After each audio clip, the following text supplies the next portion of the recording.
Test. Okay, Fancy there we go. overlay. Yes, this one actually is like my Ben the DM one. Someone made for me a while ago. Oh, nice. But I like that it doesn't look as good for Starfinder, so I used the one that Paizo provided for people to use for Starfinder. But Excellent. don't have to do that for this one, baby. Because this is 7 Dooms for Sandpoint.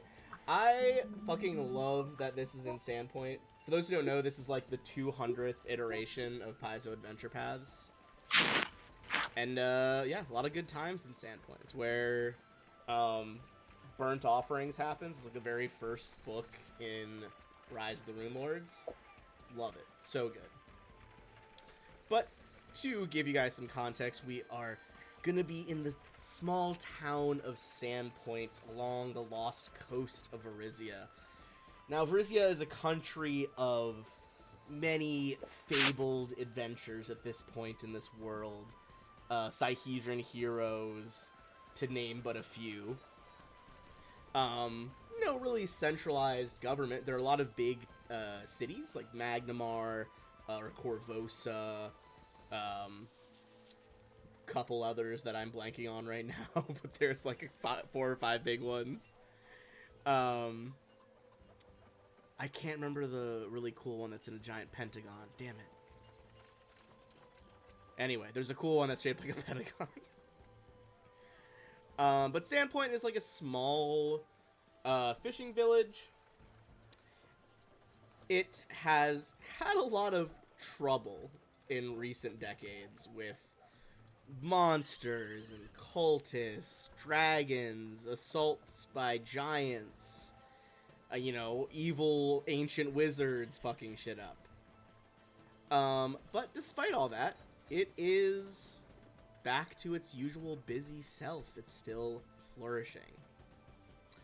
All of you, for various reasons, whether you're local, whether you're traveling, are present in Sandpoint at the moment.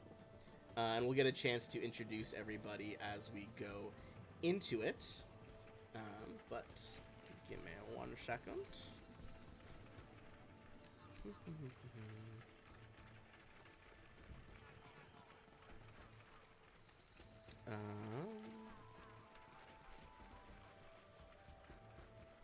Gonna give you a couple little maps for you guys to explore.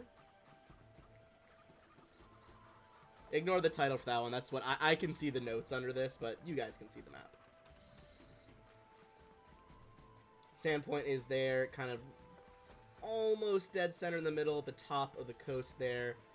All sorts of various locations around here. Love the Whisperwood. Foxglove Bluff, always fun. Thistletop in the Nettlewood. Classic locations, my friends. Alright. So, let us jump in. I'm going to pop up another piece of art for you guys. Just out of curiosity, whereabouts is Varisia in the world? So, Varisia is on the continent of Avestan. If you were to look at a world map, I don't know if I have a world map here. I have a world map. Can you describe what it's near? It is, if you're looking at like the center of the map, where there's like a big continent on the top and the Garund continent on the bottom, it's on the left side, closer to the top of the top continent. Does that make sense? So kind of near... Oh, I see it. It's in the Saga Lands, I think? It is in the Saga Lands, yes. Here's a little top town of the town that we're looking at as we get into things here. That's the fucking thing I was looking for.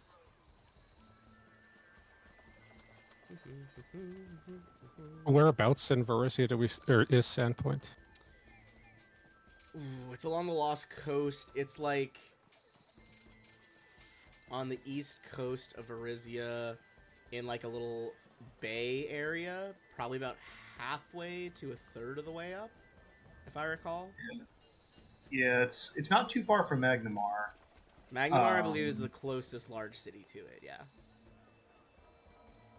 Just Remember to sorry. Good. Unrelated thing. Fair. Just to check, that dragon isn't a real dragon, right? There's not just a dragon hanging out on a building. I don't even see the dragon you're talking about.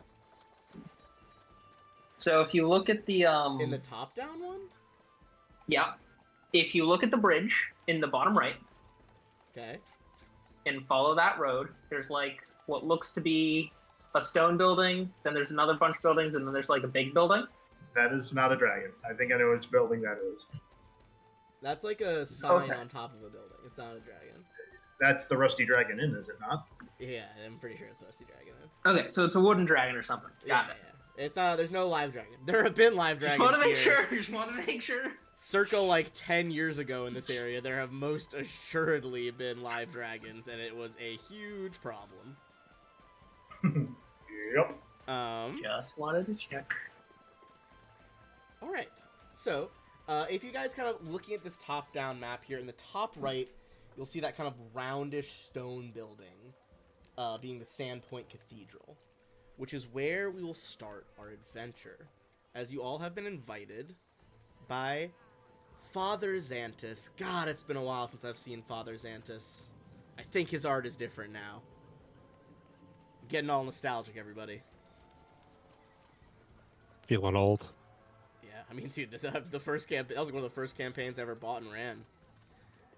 You guys would know that Father Xantus, for many, many years now, has been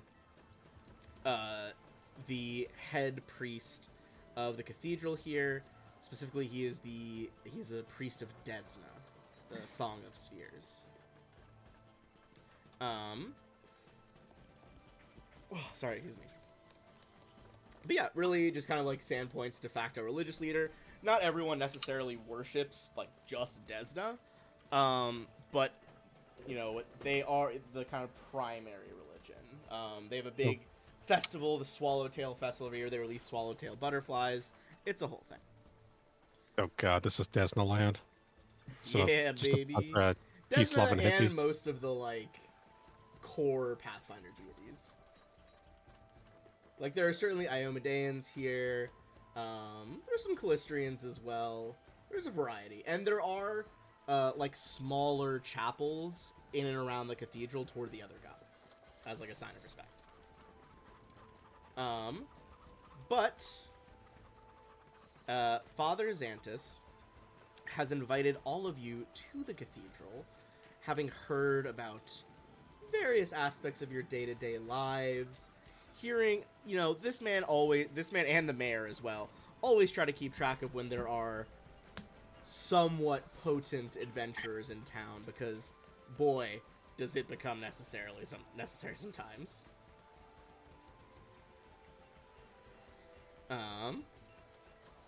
Sorry, checking notes.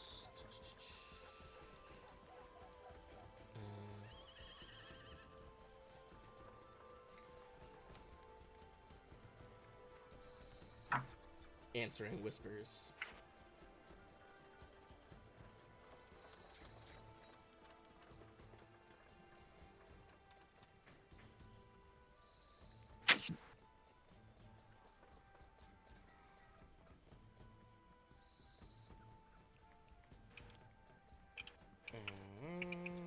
Okay. Sent people those notes that needed answering. And I sent you one on Discord with all of them. I saw your one as well, yes. Okay. So, all of you have been invited to the Sandpoint Cathedral for, like, a, basically, luncheon. As you guys kind of arrive piecemeal, those of you who know each other might arrive together.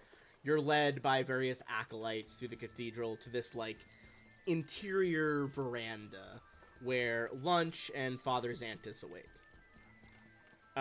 The veranda looks out to the south over the cathedral's like grassy central courtyard. There's a set of these like 7-9 foot tall menhirs, like you know, standing stones, making this like circular altar. One by one, as you guys come in, Abstelar Xantus, Father Xantus, has a big smile, open arms, invites you all to be seated as you arrive. He's like, enjoy the fine weather and food, my friends. Let's eat and enjoy the day for a bit before turning to business. And throughout this kind of like arrival scene, as you guys show up, kind of one at a time here, I'm gonna close this really quick. I'm going to expand some tokens, and I'm gonna roll some dice to see who's arriving first. All right.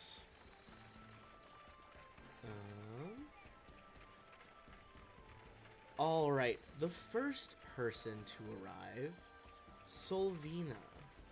I'm gonna make your token a little bit bigger so more people can see.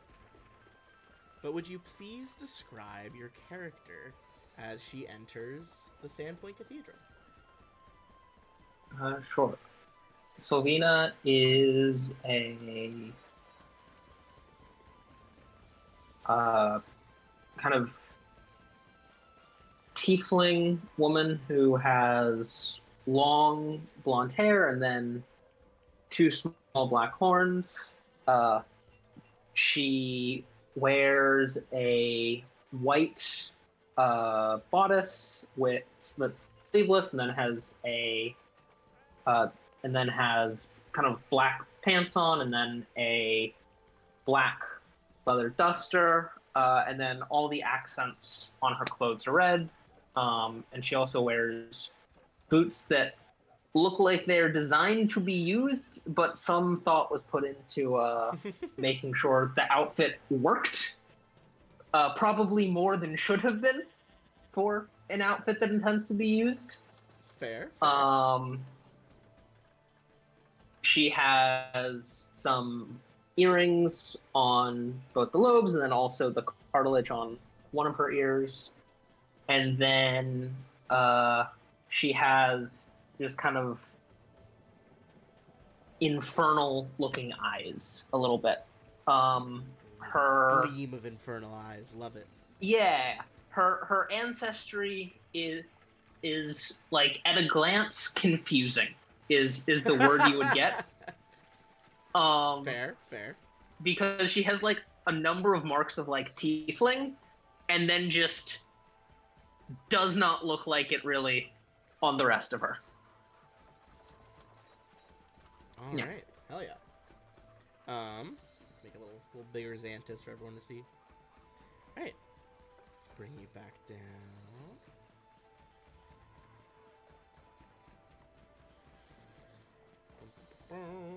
Okay. Next, and we'll leave it to you what exactly you're looking like as you arrive here. But, All right. Lupin, what are you looking like as you approach this, very welcoming Desnan priest and a nice spread? There's nice, luncheon set out over these benches. Well, allow me to very gently correct your pronunciation. That is Lupin. Lupin. But that's all right. But you'd see Kitsune walks in smelling faintly of cigarette smoke, because beforehand he would have seen the it's like he would have walked up, with a lit cigarette in his mouth, puffing on it, and then one of the acolytes probably would have pointed out to him, no smoking here, so he would have just, taken care of that outside. And then as he walks in, he's got this long jacket on, mostly red, but with some black and yellow trim along it, nice black pants, and a fairly tight-fitting button-down yellow shirt underneath. And you see very, tawny, caramel-colored fur, but jet black, on top of his head. You'll see some slicked back with, some button chops coming down. Hell yeah. And, yep, on his back, you see the sheath of a rapier. And as he walks along one hip, you would see, a holster holding a flintlock pistol. Ooh, and hell yeah.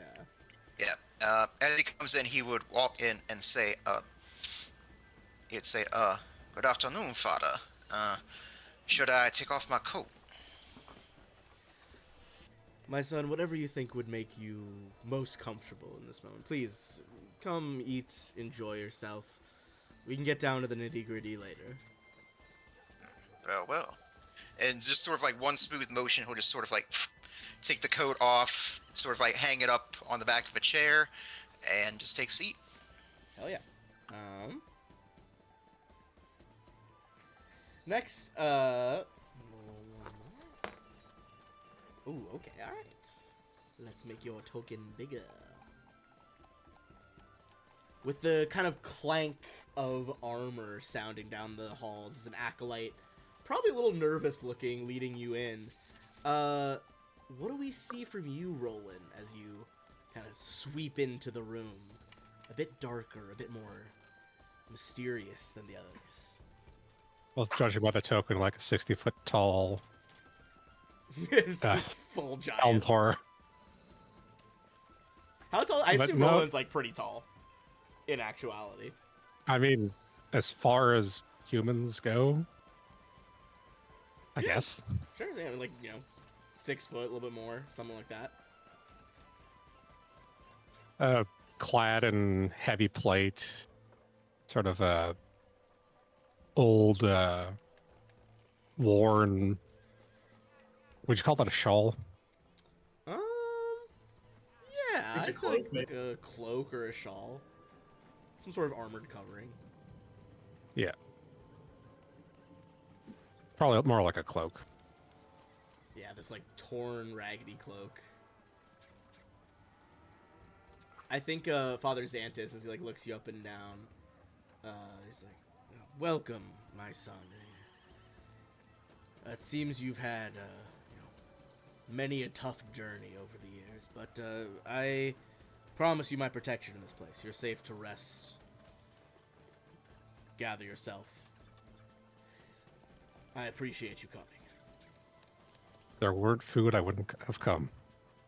You I kind just of grab like a turkey leg off the table. he chuckles at that. Yeah, you like there are like knives and stuff to like portion out the meat. But you kind of just like tear the whole leg off. Plonk the helmet down next to you as you go for some bites. I slightly pry open the visor and Just like slightly tilt it up and eat it. Yeah. Hell yeah. Always got to go for the mask. A running thing where you never see my face with all my characters. All your characters, they're always like a slight glimpse of a mouth, maybe. Love that. Another individual seems, a bit more outlander and not the typical attire of a Sandpoint native. What do we see from, is it Tarek? Is that how I say it? Tarek, yep. What do we see from Tarek as he gets led in by one of the younger acolytes? I think if the acolytes were looking nervous for Roland, they're looking extremely nervous with him walking in. Oh, yeah. He's pushing 7. You're looking at he's pushing 7 feet, full blood orc with a pronounced underbite and the tusks showing. You see the face is covered in ritualistic tattoos and scars. And there's, in addition to those scars, there's also a massive claw scar across his left eye. Didn't lose the eye, but it was close.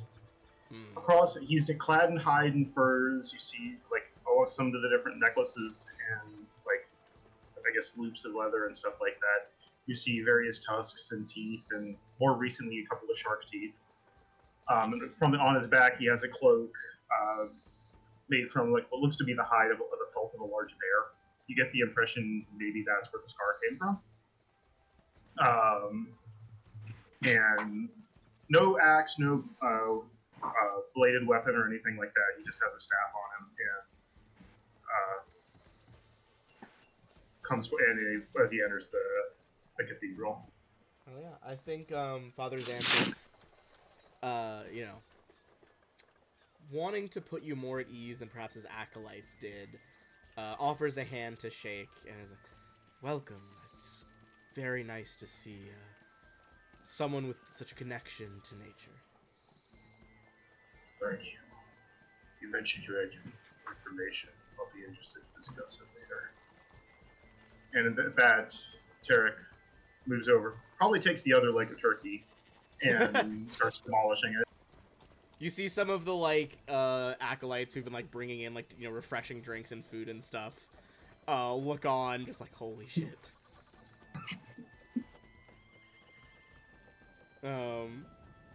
Beautiful. Okay. Cool. So, as you all are, either finding conversation, do eating by we yourselves. still have to meet the last one, or is he not here yet? We will. That's what I'm setting up. Just wanted to check. You guys see like it's a nice day out, but there are like some torches, more for ambiance and to remove a little bit of the chill wind that's coming in off the ocean. You see all of these torches like flicker and blow back in a breeze that you can't quite feel yourself, and then from the hall into the building, it's like little sparks of color and lights erupt down the hall. A little smells of like ozone and myrrh and all these strange scents as we see someone sweep in, the acolyte behind kind of like running to catch up, having been left in the dust. What do we see from our last character as you enter the room to a flurry of magical announcement? All right, so the aesthetic inspiration I had for this character was Tuxedo Mask from Sailor Moon. We're definitely going for like the legally distinct vibe. They can't sue me because I have epaulets. But yeah, it's the top hat, masks, gloves, ridiculously impractical outfit for any sort of adventuring. I had him about 5'9", 19 years old, so he's a youngin', and maybe he's looking to cause a little mischief. A flower that's definitely not a rose, but some other type of rose, like thuds into the table from your hand. Yes. I'm trying to Greetings. Oh. No, go ahead. She's like, welcome. You are the one they call the Great Gangini? Am I correct? Yes, it is I, the master of magic and mystery, purveyor of fine illusions. I am the Great Gangini. Ah. And after I say that, I want to cast this figment spell to do like a whisper echo type of deal after Gangini that repeats Gangini. Like echoes down. You see some of the people who are like praying down by the standing stone circle in the courtyard kind of like look up kind of around behind them in confusion. Like, what the fuck was that? Oh, someone just being entirely extra. Yeah, Lupin's in his seat, but you see him looking at you and he's giving you like the golf clap. Nice. Thank you. Little golf clap. Xantus, gives you guys time to, if you need to ask any questions, you can, but it gives you time to eat. Let's about probably like 20-30 minutes go by before he kind of clears his throat to get all your attentions.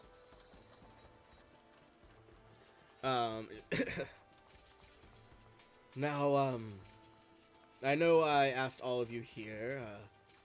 I thought I'd start with a bit of history to explain where we're at in the current day, and it might give you some context as to why I need you. Now, for those of you who don't know much about Sandpoint, it was founded way back in 4666. You guys know it's like 4720 right now in the current year. Well, founded back then, 4 founding families. This group called the Sandpoint Mercantile League. There was the Kaijutsus, the Valdemar, the Scarnettis, and the Deverins. Now, there have been many incidences over the years. The Lost Coast can be a storied place. The Scarnettis have had lost. They led several of their kin in a drunken attempt to murder the Varisians, blame it on the local goblins. That backfired horribly. More Scarnettis were slain than other Varisians. But with the diplomatic skills of a young bard from the Deverin family, a peaceful accord was struck up here. Yeah, well, that's part of why the worship of Desna was incorporated in the town's cathedral, is mainly to keep the peace, and my priesthood has tried to do just that. Now, Sandpoint's government, they elected to extend this compact every so often with the Scarnettis and making this deal with the rest of the Varisian Council. But, well, this extension that the Sandpoint government gave to the Scarnettis is due to expire in a mere 2 years, and them and their allies have already started working on ensuring that this unfair allocation won't last long, beyond 60 years. In those 60 years, though, despite the intolerances clung to by the minority of Sandpoint, our lumber industry, fishing industry, shipping industry, they all boomed. Local farms have ensured our town remains relatively self-sufficient. Yet while racism and willful hate seem to be limited to a few individuals, another tragic, more perhaps subtle form of ignorance swept through the town when a foundling baby showed up on the stoop of the cathedral in 4684. This child would grow up to be a spirited young woman named Nualia. Her foster father, Ezekiel Tobin, my predecessor, he was Sandpoint's religious leader at the time, and as his daughter grew older, it became apparent that she was more than human. Her appearance and grace bespoke a supernatural heritage, and by the time she was 10, it was obvious to all, in fact, that she was an Azamite. Her unearthly countenance made other children either jealous or shy. Some took to playing cruel jokes on her. The adults in town weren't much better, frankly. Many viewed her as blessed by Desna and let rural superstitions take hold. Rumors that Nualia's touch could cure warts, rashes, and locks of her hair brewed into tea could cure disease. Her voice could drive out evil spirits. It all escalated so quickly, and perhaps worst of all was Father Ezekiel himself. He took this upswell of religious fervor, and, well, it increased donations to the church, admittedly, but he began to be very strict with her, keeping her under curfew to preserve this pure image she had. It was, well, not what I would have done. By the time she was 18, she felt more like a freak than anything. And then this man, Delic, manipulative fool that he was, began to woo her. You know how those things go. Well, he abandoned her, and after she'd become pregnant, she ran to her foster father for support, only for him to overreact, forbid her from leaving the church. This wasn't the final step in his fall from grace, but it set in motion a series of events that would ultimately end in a fire that burned the original cathedral to the ground, left Tobin and Nualia dead, or so the people thought. But Nualia did indeed survive the fire.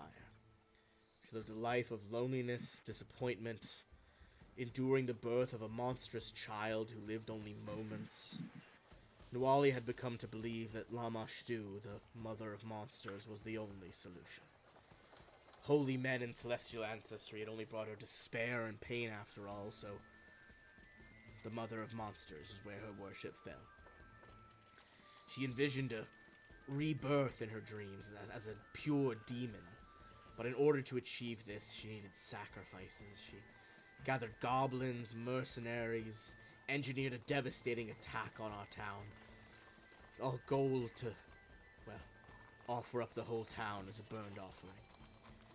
The plans were foiled by a group of adventurers, some of the Sahedran heroes who've grown to such famous heights in Varizia. Had Nualia been treated well, things might well have turned out differently, both for her and the town itself. But that brings us to today. Over the past 17 years, I've done a lot of thinking on poor Nualia. She didn't deserve the fate she got, and I'm certainly not justifying her actions, but, well, I wish it had never come to that sort of situation in the first place. That I only came to town after the fire that took my predecessor's life is no excuse. All of those who worship Desna should know better and treat the children of the world more kindly. My predecessor's failure as a father figure is in part what caused her fall, but the locals were no help. They treated her as less than human, something fit only to soften their own fears or to covet. After her defeat, the least I could do was to see that she got a proper burial here in town. Now, some folks around here blanched at the idea, but I'm glad that most of them were understanding and forgiving, even. Only I feel like it's not enough. Nualia needs to know that we've forgiven her. She needs to know that I have forgiven her. She doesn't deserve an afterlife of torment in Lamashtu's domain. Her life was tortured enough.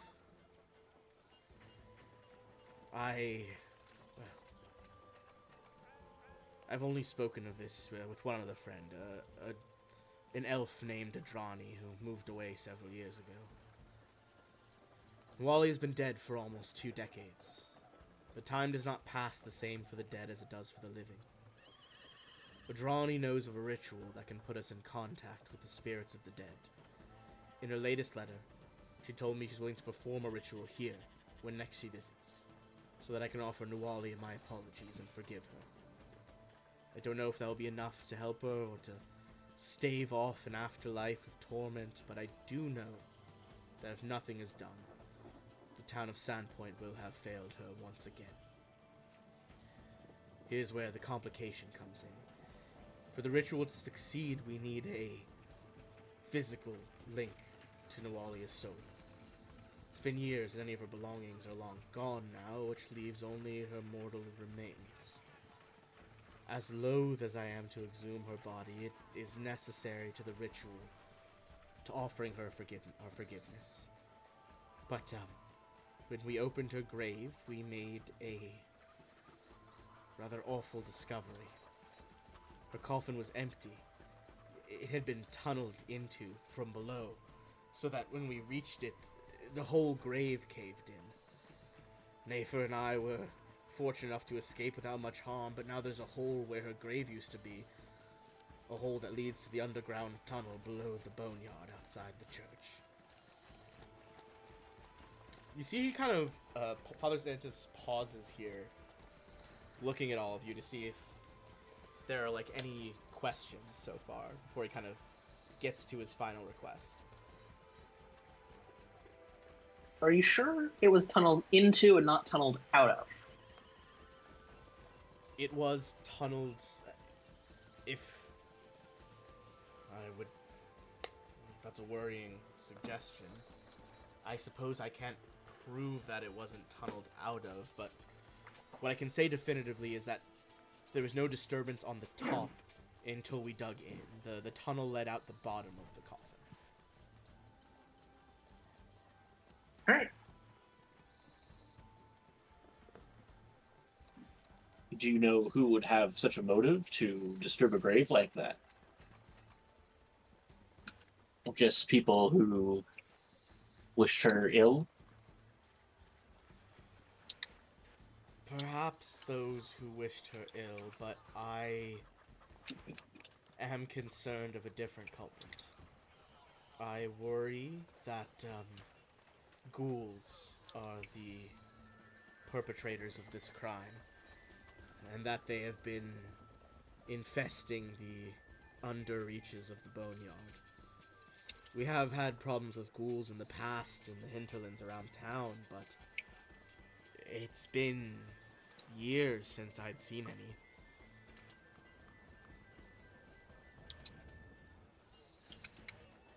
But, He doesn't say anything, but Tarek's eyes narrow a little bit at the mention of the ghouls. In answer to related to your previous questions, you're welcome to examine the grave. But my hopes are that you will enter the tunnel, find Nualia's remains, so that we can use them as a focus for this ritual. Now, I won't lie, if there are ghouls, it could be dangerous, but I'd be willing to offer some support. I could provide healing and other magical support at no cost in return for your service. The church has drawn up some funds from the upkeep and repair budget. I could offer you, in addition, 75 gold pieces for each of you. And, Wait, how much is the total for this mission? 75 for each of you, so 75 times 5? 425. No, 375. Excuse me. 375. Which But it's I only will say, 75 gold. 75 gold for each of you. Gold It's level 4. goes a lot farther in 2E than it does 1E. For the most part. Okay. They kind of simplified a lot of the pricing, because it's like... It was getting a little excessive. Also, Yeah, one it's thing... not like it was in Starfinder where Yeah, once you get to the end shit's game, like you're swimming in 100,000 credits. credits. Yeah. I do also like one of the big design philosophies with magic items in this one. In 1E, as you leveled up, it was kind of required, like, oh, if you're an int caster, make sure you get a headband of intelligence. Like, there was items you really had to have. Yeah. That's not really a thing anymore in 2E. It's a lot more like, you find cool magic items, you can use them because they're cool. Which is kind of like how they do like the trained, proficient, expert for their spell casting to represent you leveling up your main ability, right? Exactly, yes.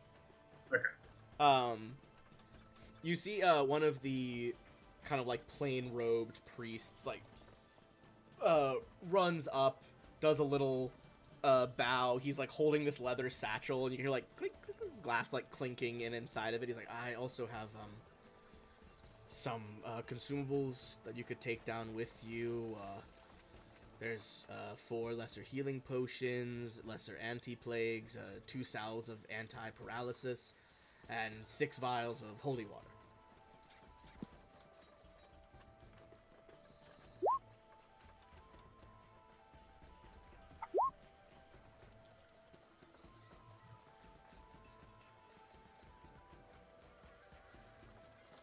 Very well.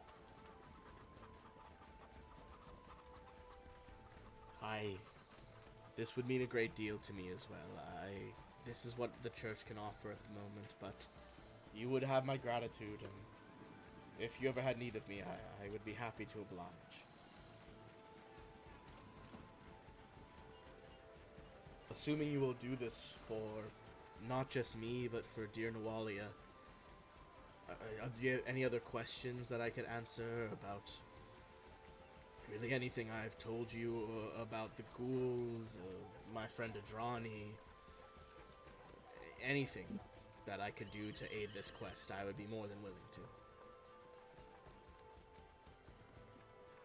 I don't really have much experience with ghouls. What should we know before we go into fight with them? Kind of scratches his white beard. Ghouls have been a problem in the region for decades, although not so much in recent years. I suppose the church might have gone a bit complacent, but at the same time, they are very good at hiding and avoid leaving traces.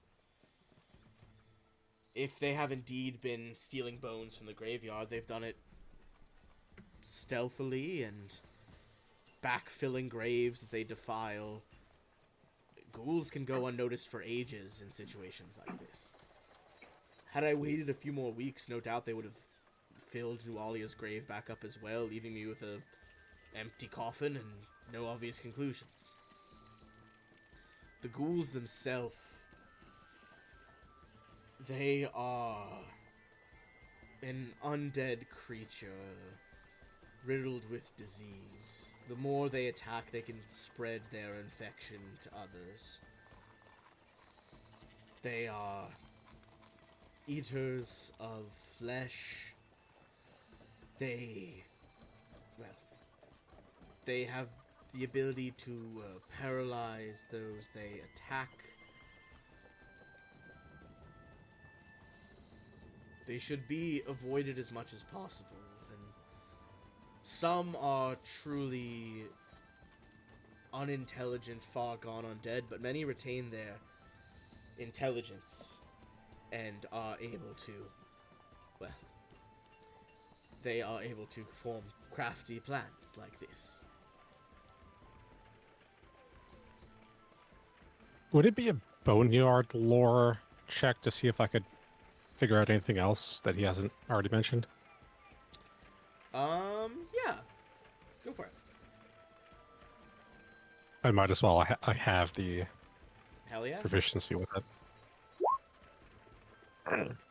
Ooh, 22. Also, because it's been a while Suck since it, man. Just we've played be a nerd. 2E at all. Hero points. Every session you start with a hero point. Hero points are used for rerolls or for stabilizing yourself if you go down. You can only ever have 3 at a time. If you go down to stabilize, it will use up all you have. So if you try to save up those 3 and then go down, you've pretty much wasted them. You'll earn them sorry, throughout sessions. oh, okay. For different tasks, if you do something I think is exceptionally cool, or complete different story parts, tough fights, etc., you'll get them. You can't carry them over between sessions, I'm pretty sure. So it's not really worth hoarding them. If you feel like you need a reroll, use a reroll. So the channel points are out then. You can still, one of the channel point ones is to give yourself a hero point. Okay. So basically a reroll, same thing. Okay. I'm gonna simplify the channel rewards during this one because I have too many. Fair. But Ben, is yeah, there... you can still do rerolls. I don't know if any of my... I don't know if Tarek would know. I have nature and I have more forest that I can roll for that. I don't know if either of those would be applicable. About as far as I would know. More like an occult roll, really. I am not trained in that. Okay. Unless you had like specifically Boneyard, which you do. Excuse me. All right. So, on that Boneyard roll, you would know that ghouls, like the ghoulish disease they can spread, not necessarily just humans. Other races can be ghouls as well. Really, anyone that gets bit and falls to ghoul fever can come back as a ghoul within a couple of days. We're getting all the potions and salves beforehand, right? Yeah, the gold is at the end, but he's giving you like this whole bag beforehand. I'm gonna grab one of those anti-paralysis and one of those anti-plagues, and then you guys can split the healing however you like. I'll take the other. I would take the other 2 anti-paralysis ones as well. They were anti-paralysis and anti-plague since. Well, Yeah, among other things, you would see on Tarek's belt like a series of potions and medicinals and stuff like that. it's only 2 anti-paralysis, so I'd be taking one. Yeah, I said you take one, I'll take the other. Okay. Okay, I'll grab a vial of holy water at least. All right. I do have just from my items I bought, I did buy a healing potion. So, if everyone else doesn't have a healing potion, I could just use the one I have already. Yeah, I have some healing stuff as well. So. And he does also, he did also offer like his help as a spellcaster. He's a pretty proficient cleric of Desna, so he would probably be able to do stuff like removing diseases, restoration, that kind of thing. Very helpful. Any of us have healing seen- potion, I guess. Yeah. I'll leave the healing potions. I'll take a holy water though. Alright, I'll go ahead and grab one of the healing potions then, but I think I should be alright otherwise. If there's any I'll leftover, also take off holy water, I guess. if there's any leftover healing potions, I'll take them. Since again, you see like the medicinal satch and things like satchel and things like that on Hell yeah. Tarek's belt. What the heck is my inventory there? I would say Lupin's just sort of like taking everything in. You know, his ears just sort of like reflexively twitching a little bit as he listens in. I'm here. What's got me curious is how someone was able to break into a mausoleum like that. You know, it's a magical, mechanical, a little of both. It was Admit, I'm kind of curious. a regular grave, so they dug a tunnel up underneath it. Tarek's eyebrow furrows a little bit. Are the catacombs down there? Something we've learned in recent years is that there are many ancient ruins under Sandpoint, and catacombs there most assuredly are. Some are built on purpose, some are probably bits of the boneyard that have been subsumed over the years and collapsed, things of that nature. Kind of grumbles a little bit at that. Indeed.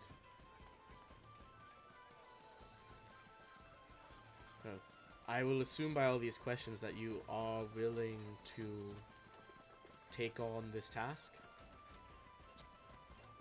Then is it a lesser anti-plague? You're grabbing one of the lesser anti-plagues, you said? Yeah, they're lesser anti-plagues. Okay. Yeah, it's just the spacing's just a little weird. It says lesser anti. Yeah, it sometimes gets fucky when I copy it from the AP into Roll20. Gotcha. You're good. So, Lupin will finish his mouthful of food, be like, well, the price is right, so I'm in. You can count on the great Gandini.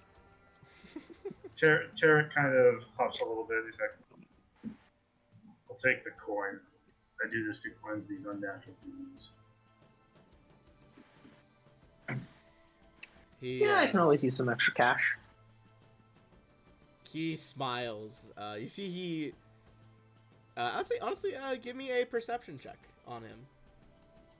Everyone can get their rolls in here. Perception, sense motive has kind of been rolled into that in this edition. They reduced the insane number of skills from the previous edition. Which I appreciate. Yeah.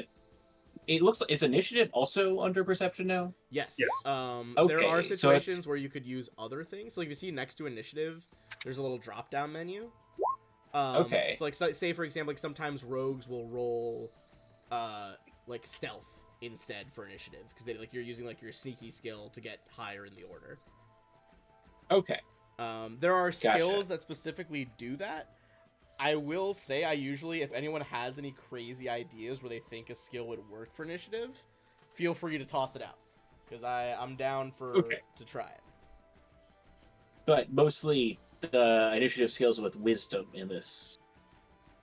Yeah, Okay. you can select most Gotcha. anything on the drop-down menu. Or like another example could be like a druid using nature for it if they set like an ambush in the woods. Yeah, I think stealth was another one they mentioned, stuff like that. Mm. Maybe if I like prepared some like elaborate spell or something, I could use Arcana, but I'd have to give like a reason. Okay. Yeah. All right, just checking. I'll never knock the hustle. If people have a crazy plan, fucking throw it at me. Right. I will probably have a couple questions. I did not look at this edition until last Saturday. You're good. I think on all those perception checks, there's not a lot of extra information to learn here, but technically the 24s are critical successes, which we can talk about how those work now. So there are degrees of success to everything. You can crit fail, failure, success, critical success. If you exceed one of my DCs by 10, that bumps it up a category. If you fail it by 10 or more, bumps it down a category. A nat 1 or nat 20 auto bumps it in one of those two directions. Okay. Got it. That'll come up a lot with saving throws as well. Probably the most common one, as well as certain information things. All right. Father Zant is like, would you like me to show you to the grave? Jeez. One moment. And Lupin will grab one of the little cookies and just pop in his muzzle like, all right, now I'm good. He nods. He's like, It's always important to have a snack. All right. Father Xantus leads you all out into the boneyard, the essentially graveyard of this Desnan church. There's an eclectic range here. There are some, full building, sepulcher-looking things. There are gravestones that are pretty much just a small rectangle on the ground. You see gravestones related to most any major religion here, although the majority are Desnan. As he leads you through, he brings you to a grave that has very clearly been pushed away, like farther into the corner of the graveyard. The townsfolk, they didn't want her to be too close. Another disrespect that they did her, but you can see there the subsidence. There's some claw marks on the underside of the coffin there. Tunnel it opens up to. Again, it all suggests ghouls to me. I would say if anyone wants to make an occultism check. Does it matter if it's trained or not? I think you can still make an occultism check on train. Okay. So just you can also substitute religion as well if you would like. Tarek, this is not your normal wheelhouse of creatures. Like, you look at it and you think like maybe like a large badger, perhaps. I would say Roland and Lupin. And Silvino with the religion check. I think you guys would confirm that this does indeed seem like the handiwork of ghouls, judging by the shape of the claws. No one rolled high enough to see if perhaps, like, is there a specific race of these ghouls or anything like that.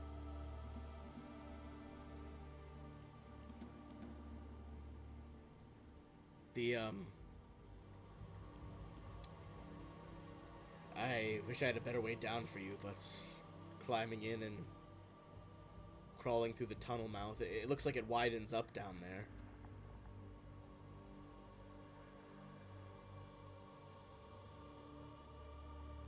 You would,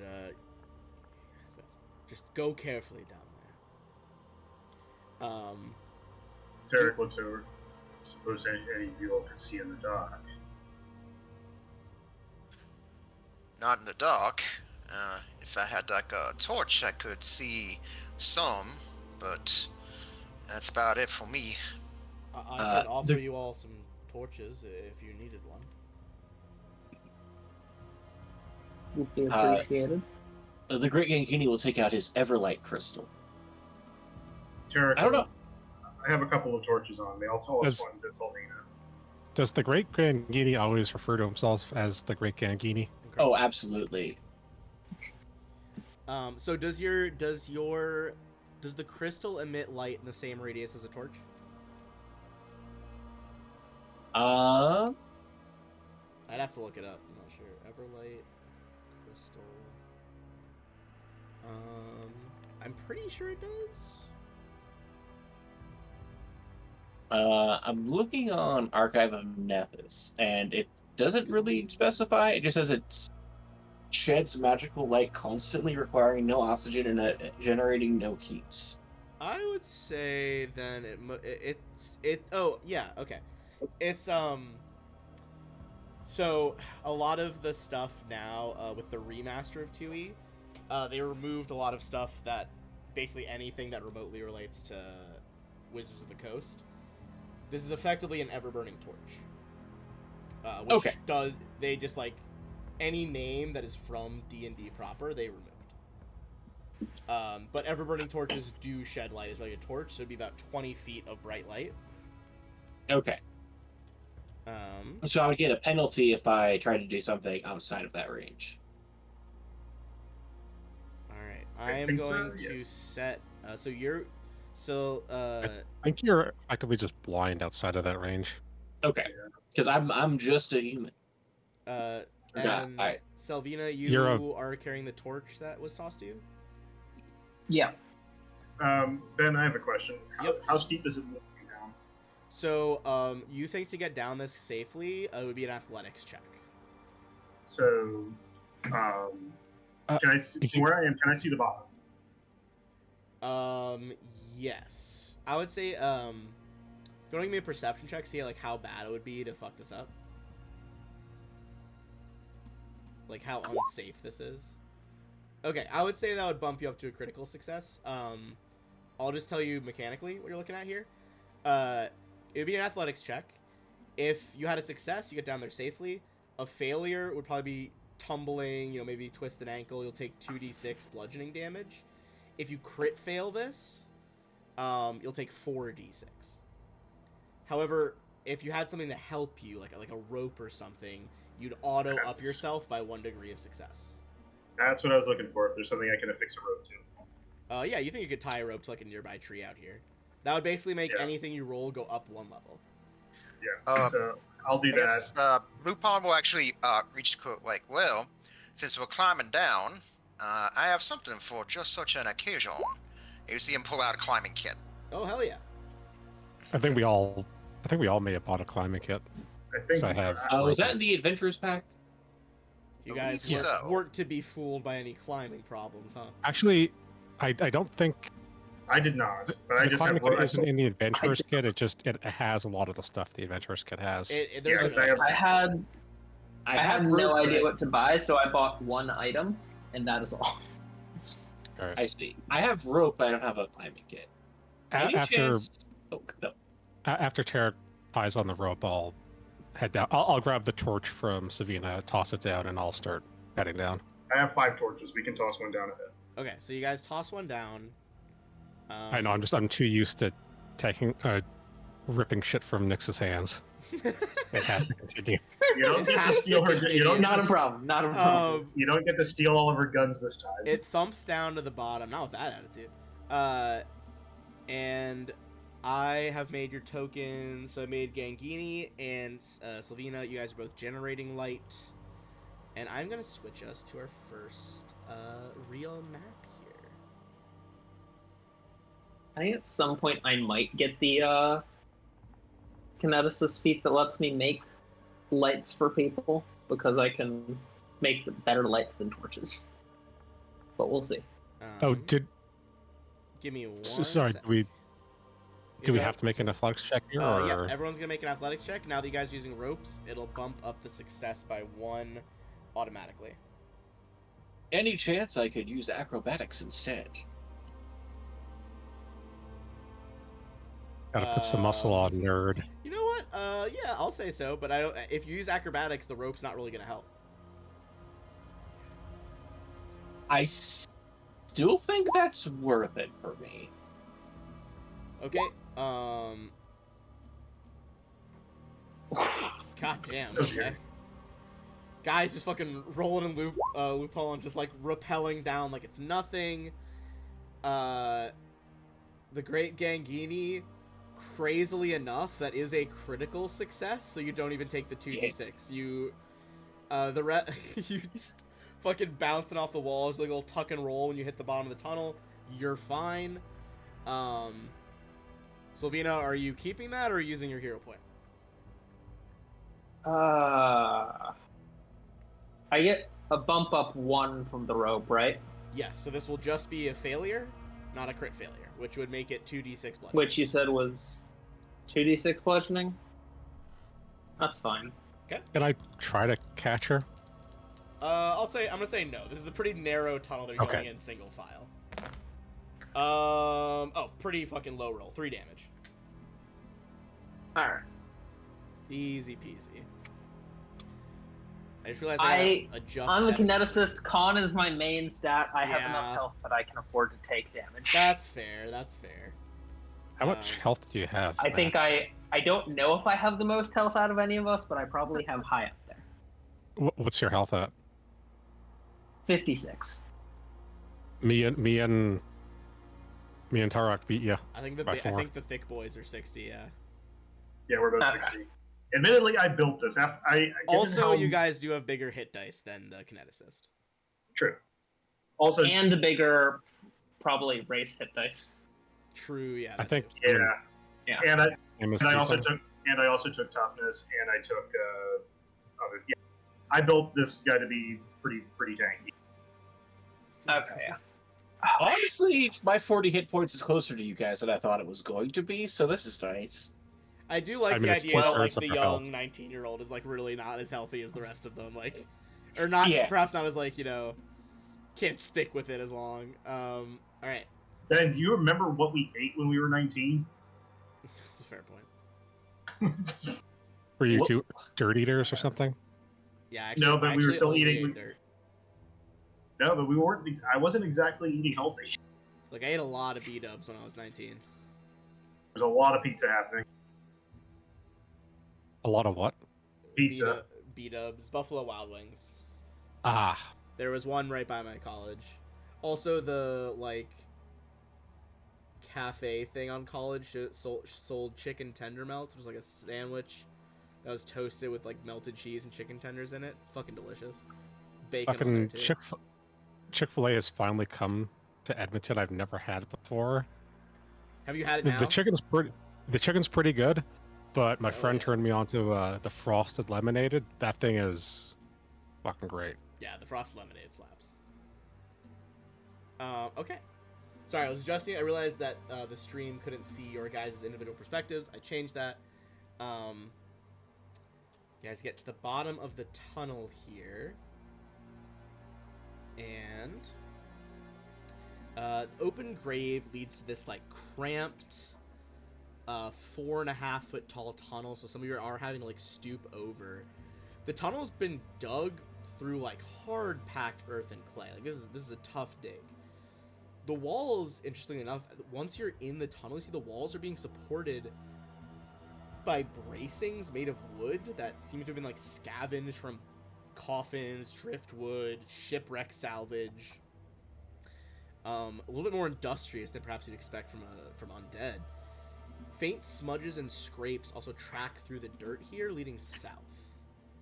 Anyone who wants to examine those, go give me a survival check.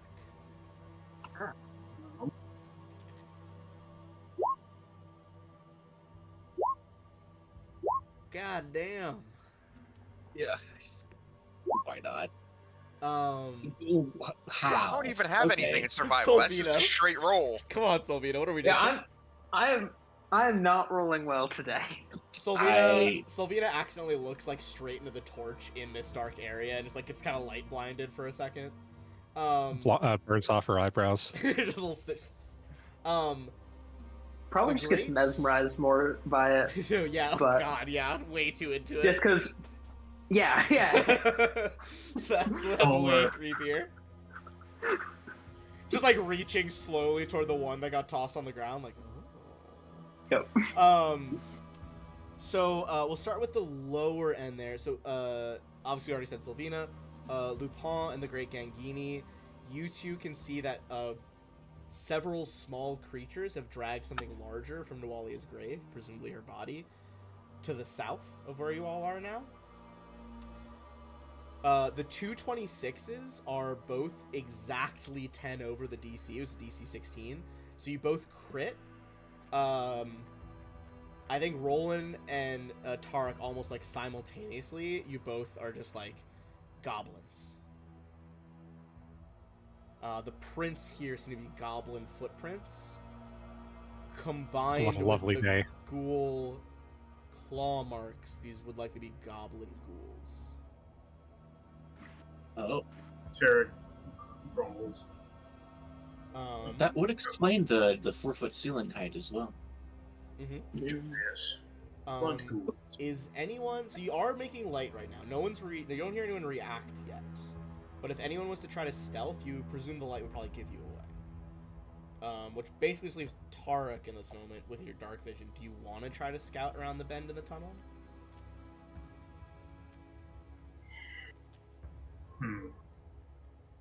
What's Craig? Yeah, I'll go ahead and do that.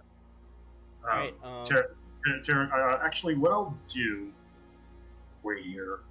What I'm going to do is to go around the corner. I'll probably go ahead and I think I might go ahead and burn one of my focus points. My stealth is not that great. Is the problem? Up to you. You got a hero I'll point you just can say- burn just in case. I'll try it. I'll move forward and see what I see. Would you like some assistance from the Great Gangini? He raises an eyebrow. I could make you invisible. Even you would be stealthy with that. Oh. Very well. Very well. Damn, All I keep right. lapsing into Shaw's voice. I will go up to Tarek and I will make him invisible. Little swirl of like magical runes surround your hand as you like touch Tarek, and like from the point of where your finger touches him, like the invisibility kind of slowly spreads out like a ripple. All right, I have enabled the invisible condition on my character sheet. Hell yeah! All right, give me a stealth check then. 15. All right. I don't know what invisibility adds to that.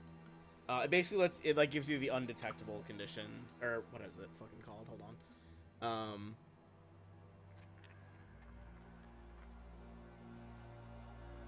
Hidden and undetected. Yeah, it's hidden and undetected, which is basically it's making it harder for them. Then you make a flat check to even have like a chance, basically. Okay. I'm gonna drag your token a little bit farther forward as you round the corner.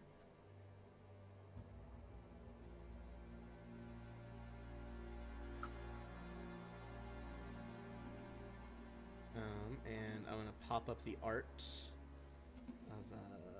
Oh, I thought there was a handout for it. Perhaps there is not.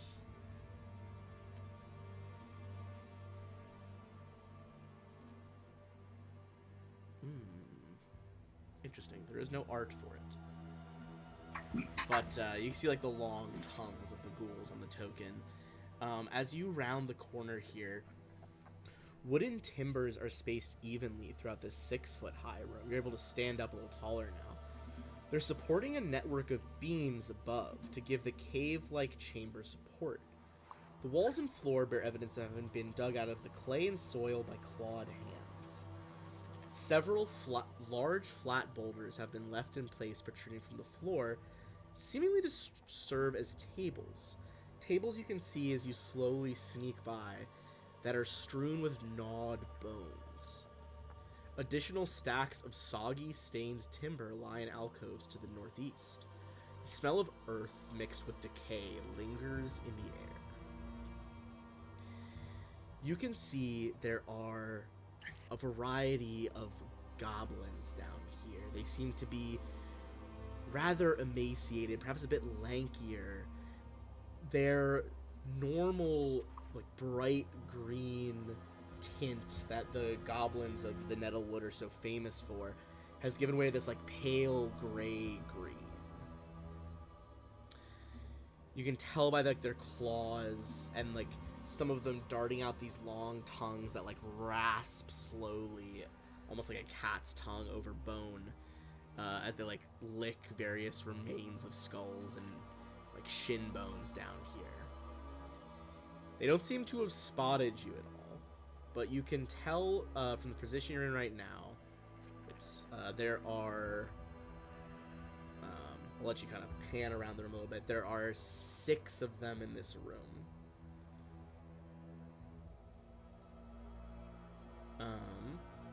You can also tell it looks like down here, tunnel continues around to the left, another tunnel up here, and then one going even farther up to the south, or to the northwest. Give me a perception check in this room. I just closed my character sheet so I can look at the map. You know, you can minimize your character sheet. You don't have to close it all the way. Perception. Yeah, perception. Not terrible. Not terrible, but you see right now they're kind of just, a couple of them quietly talk, one of them pushes them out of the way. Do you speak out Do you speak Goblin by any chance? I don't think so. I don't have any int bonus. I think I just have Orc in common. Okay. So this is what you've seen so far. You know, multiple tunnel exits from here, 6 goblin ghouls. Are you kind of going back to report, or do you want to risk venturing farther in? I'll move back to look for the rest of the group now. All right, go ahead and move your token back up. And I gotta see if sorry, I'll put it back on. I activated Explorer mode, so that should mean when you leave an area, it's grayed out. But you can still... Yeah, okay, cool. So you won't be able to see me move tokens within that grayed out area, but you still know the general layout. Jarek, quietly. Yep. Go ahead. No, go ahead, you're good. Quietly move back. At least 6 of them. Don't look like normal goblins. I think that's what we're looking for. Lupin will speak softly. He's like, what you think? You think we can take him? So all of us, I think so. Just be careful. Just be careful. Don't. That fight the priest was talking about did not sound fun. Just as a bit of housekeeping, Ben. Yep. Torches go 20 bright and then 20 dim, right? Ooh, yes. I don't think I accounted for the dim. Hold on. I can add dim past that. Okay, good. Who did I? Okay, Gangini's holding one.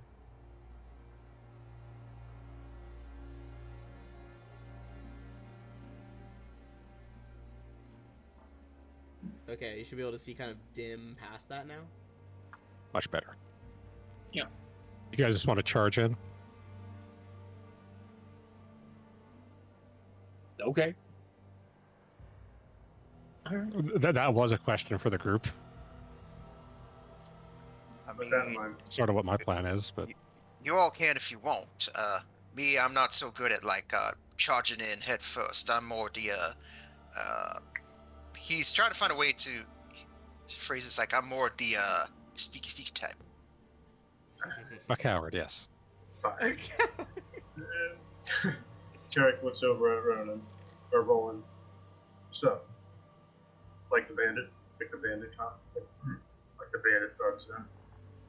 Sorry, you're a little low. Oh. Say that again. You're kind of cutting out. Like the bandits then. Yeah. All right, I'll go ahead and burn a spell on my part. When you take it says when you take a hostile action, the invisibility ends. So I'm assuming that's going to end your invisibility. Depends on what the spell is. Okay. It's a buffing spell. A buffing spell would not end. Okay. I will channel elements. To get that going, and I'll designate the 4 of them as safe targets. Is channeling elements as visual as it is in 1E? It says that the elements do start to kind of move around you, that you choose. That doesn't sound as bad. In 1E, it was like incredibly visual display. It was like the description or something. No, it says, you tap into your kinetic gate to make the elements flow around you. As your kinetic aura activates, and as part of this action, you can blah, blah. Your kinetic aura is a 10-foot emanation where pieces of your kinetic element flow around you. Okay. So 10 feet, that's not much So, closer than the yeah. torches. And for the rest of you, they're just like little bits of flame seemingly popping up in the air in this aura around me, and it feels shockingly windy for being underground. The breeze begins to pick up, sparks kind of flaring into existence and dipping out. Visible to none of us, mostly because he's clad in heavy armor, but I cast Oaken Resilience on Roland. Nice. So you gain resistance to bludgeoning and piercing, but weakness to fire. All right. I feel like there's I'm gonna. like a little green glow to your magic, and kind of like whoom, lights up his armor for a second. Okay, popping lesser anti-play, pop the cork out with your thumb. I'm gonna shift on over. I'm I get ready to lead the charge. Hell yeah. So I guess as you're doing And- that, Lupin will just sort of reach onto the sheath on his back and just pull the rapier out and just have it at his side. And just he'll crouch down, and you see him just start moving very cautiously, stealthily behind the big boys. We need the torches to move up as well. Yeah. I'll follow 10, 15 feet behind the front line. Yeah, I- same. is the opening just to my left here? It's right in front of you. Like the one square down from you, you're in the big cave. All right. I'm definitely going to at some point take the thing which lets me give people light, because then at a certain point it becomes 60 feet bright, 60 feet dim, and that's going to be much better for us, and I can put it on all of us. So that'll be helpful when that happens. All right. So usually there's not really surprise rounds in 2E. I don't love that. So usually my surprise rounds, everyone gets one action, because normally in combat each turn you get 3 actions. So you can't do something that's 2 actions, right? No, I would say depending on what it is, you could throw it at me, but usually 1 action. Sudden what? charge. Sudden charge? Yeah, I'd say you could do a sudden charge. We'll say Okay. it depends on the 2 action thing. It's that. You know what? Maybe let's make it 2 actions. I feel like that'll just make it easier to keep track of. Should we roll initiative or? Give me 1 second. Cool. Yep. Make sure you click your token before you roll initiative on your sheet.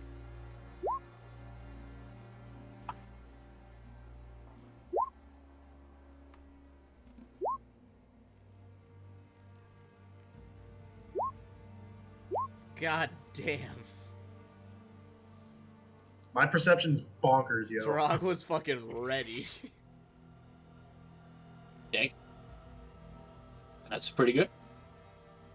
Is that everybody? 1, 2, 3, 4, 5. Yep. All right. So basically, we'll skip the Goblin Ghoul's first turn as a surprise round. So we'll go through everyone once, and then real initiative will begin. What is your opening thing in the surprise round, Tarek? I need a rule.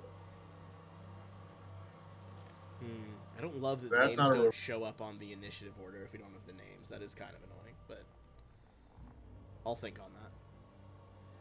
They're just out of reach. I'm just going to move up since I'm still invisible. Okay. If you guys click your token, click the settings, you can add a name for your token, Yeah, you guys can add it yourself. and it'll put it in the turn order as well. There we go. Ben, what are the rules for holding an action if you have 2E? I think you can only. Can you ready more than action? You can only ready a single action, like a 1 action thing. Let me see what cantrips I have. Yeah, I don't have much I can do this turn. I'll just go ahead and use a guidance on myself. Okay. Um, Flare of magic around you. Actually, wait. I'll move there and I'll cast it on Roland in case he gets a disease roll. Hell yeah. You reach back, another bit of buff magic toward Roland. Lupin, surprise round. Get 2 actions here.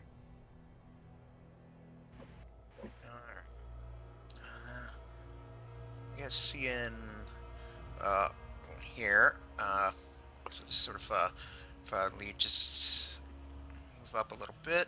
Do still sort of moved up slowly, crouching. The cat is such a beggar. And I guess just here, I'll just move up beside Roland here, and then just sort of like move over this way a little bit, just to. And I guess you sort of see him. He's just sort of like hugging up against the wall here. And then, yep. And you just see him just sort of like slink into the shadows here. Alright, you move around the goblins. The Great Gangini. All right. I'm going to. We have 2 actions this round. Yes. Too far.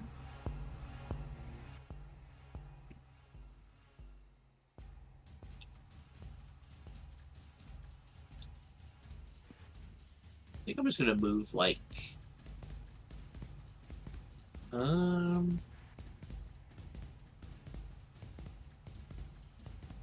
keep it like hereish and cast shield on myself. That's a 1 action thing. All right. Does shield last the full round? Hold on. I think it lasts Oh a yeah, minute. until the start of your next turn. Yeah. It's always different in Pathfinder because it's more of a pre-battle buff, whereas 5e is a reaction.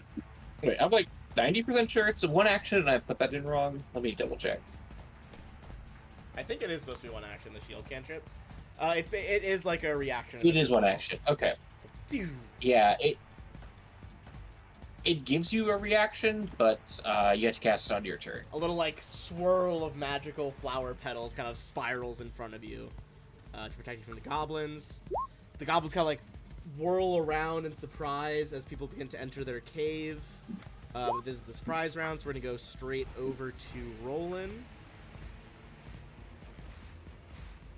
Sudden charge.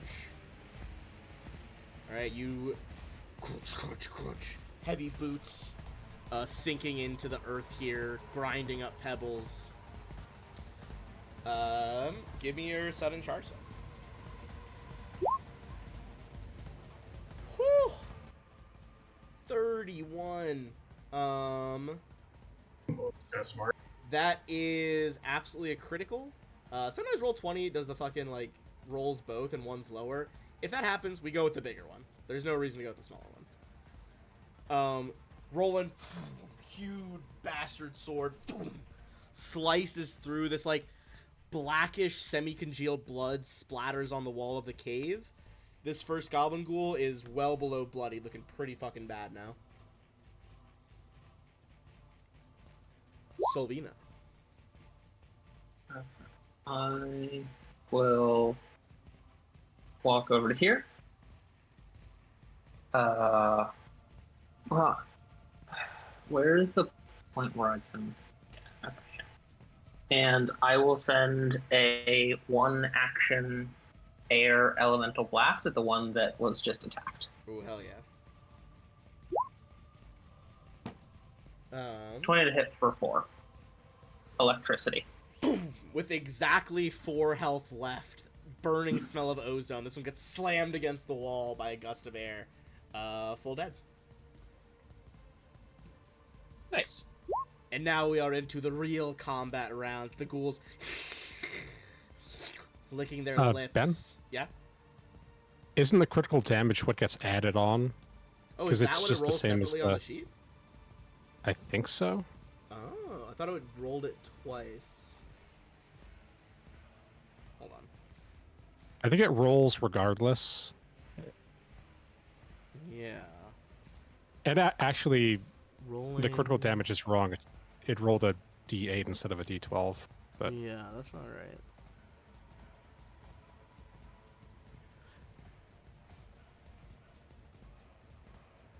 Yeah, that's definitely not right. because you, I want to make it I don't. clear the Pathfinder 2e sheet is miserable. Yeah, Yes. it's pretty terrible. Yeah, it's very Let me just, annoying. for the sake of it, roll this again and see if is that doubling it or That time it rolled a d12. okay. I just one more just It does, okay. it Yeah, does yeah. look like it's it is doubling doing it. Yeah. Never mind. It was just a really shitty roll. It was just terrible. That was a D8. If that ever happens, we'll go with the higher roll. But it Alright. does look like it's working properly. Tarek, what's up? I am checking a couple of minor things real quick. I was making very quick adjustments to my character sheet.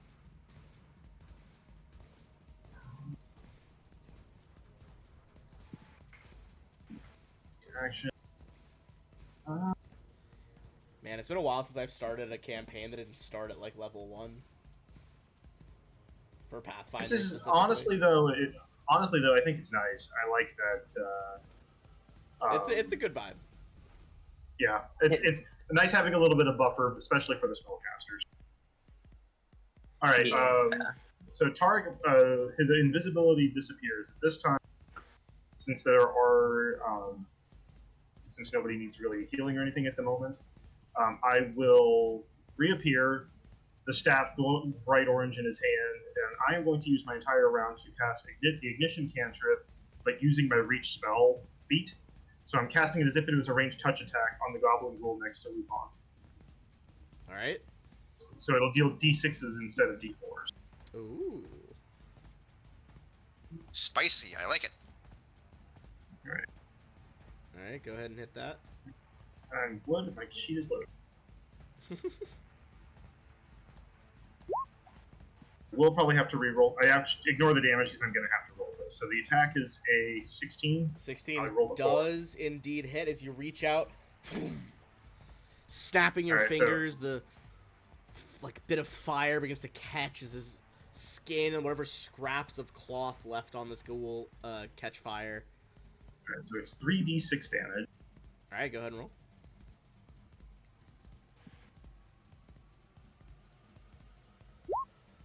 Oh, 15 damage. Very nice. Crazy roll. Solid. Solid. Burn wounds just appear all over this goblin ghoul. It's just like shocked by this like sudden vicious lightning assault of you guys entering this room.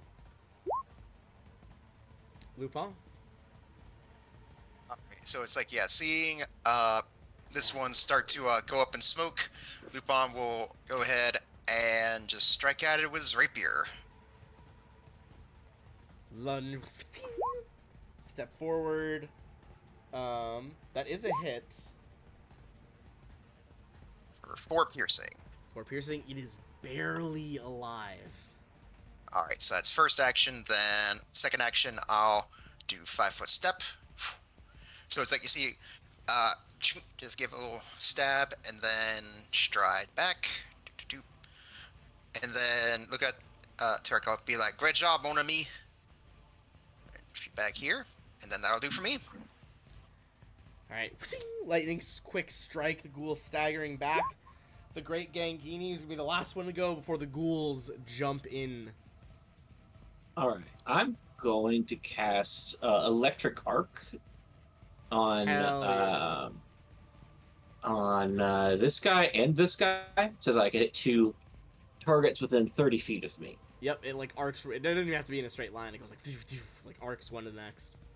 Right. So that's going to be. They have to make a. Let me double check. Pretty sure it's a basic reflex save. Basic reflex save DC 20. All right. Reflex saves for. Let's see. Why do I keep fucking losing my D20s here? There's one. All right. The one that is barely alive does pass. But I think they still take some damage on pass. I can't remember the spells particularly. Next guy does fail though. Okay. No, he just doesn't take damage. Okay. So this guy managed to live through it, but this guy is gonna fail. The other guy takes 6 damage. Hell yeah. And do I want to move? Probably. I think I'm gonna move like here. Yeah, it's probably better that I take the hits. Yeah. I think this is a good spot for me to be. Yeah. So how do I? Okay. Good. I got it. Don't worry about it. If you All right, want cool. to, and if you want to do it for me, under your guys' pictures and initiative, there'll be EOT.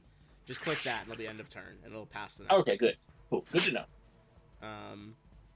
All right. The one that's injured goes, Glorcus! And they're gonna start moving towards you.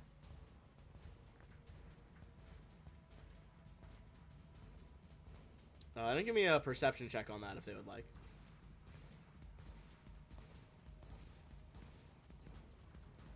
One second. On that sense motive, it seems like that is a name, Sylvina. Okay.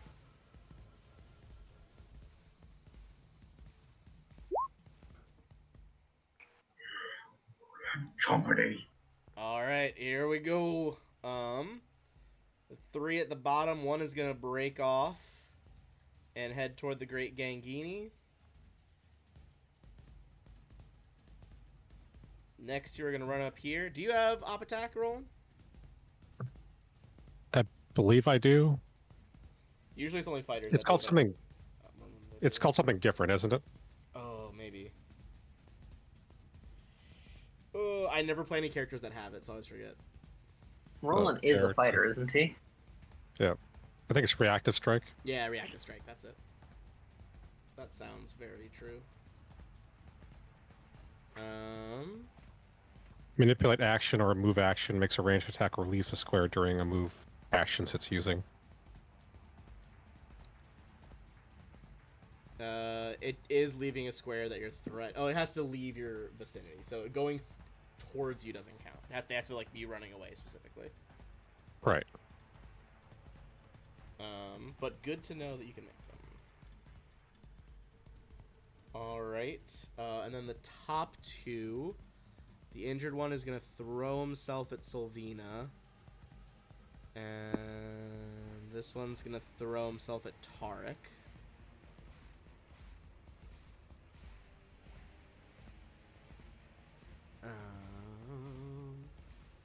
Alright, so when you're being flanked, you are off guard, which is -2 to your AC. So we're going to start with the ones on Roland. So Roland, your AC is going to be 2 lower against them. Yep. First one is going to do... it's going to come at you with a claw, and then... or a jaw bite, and then a claw. Alright. 15 to hit your AC -2. No. And that one also misses. Alright, next one's going to do the same thing. So nat 1. Love to see it. 18 on the claw? With your No. AC -2? What's your AC -2? 20. 20? Okay. They're going to have a tough time with that. Going over What's their to... bonus? in their initial strikes, it is +9. Okay. The one next to the Great Gangini was able to... Actually, there's no reason he wouldn't have done this. He'll move over here, so he's getting flanking with another goblin. He's going to go the same thing, a jaw attack and a claw attack. 22 to hit the Great Gangini. Yes, that hits. You take 2 piercing, but as his teeth sink into you, you are... let's see. You need to make 2 fortitude saves.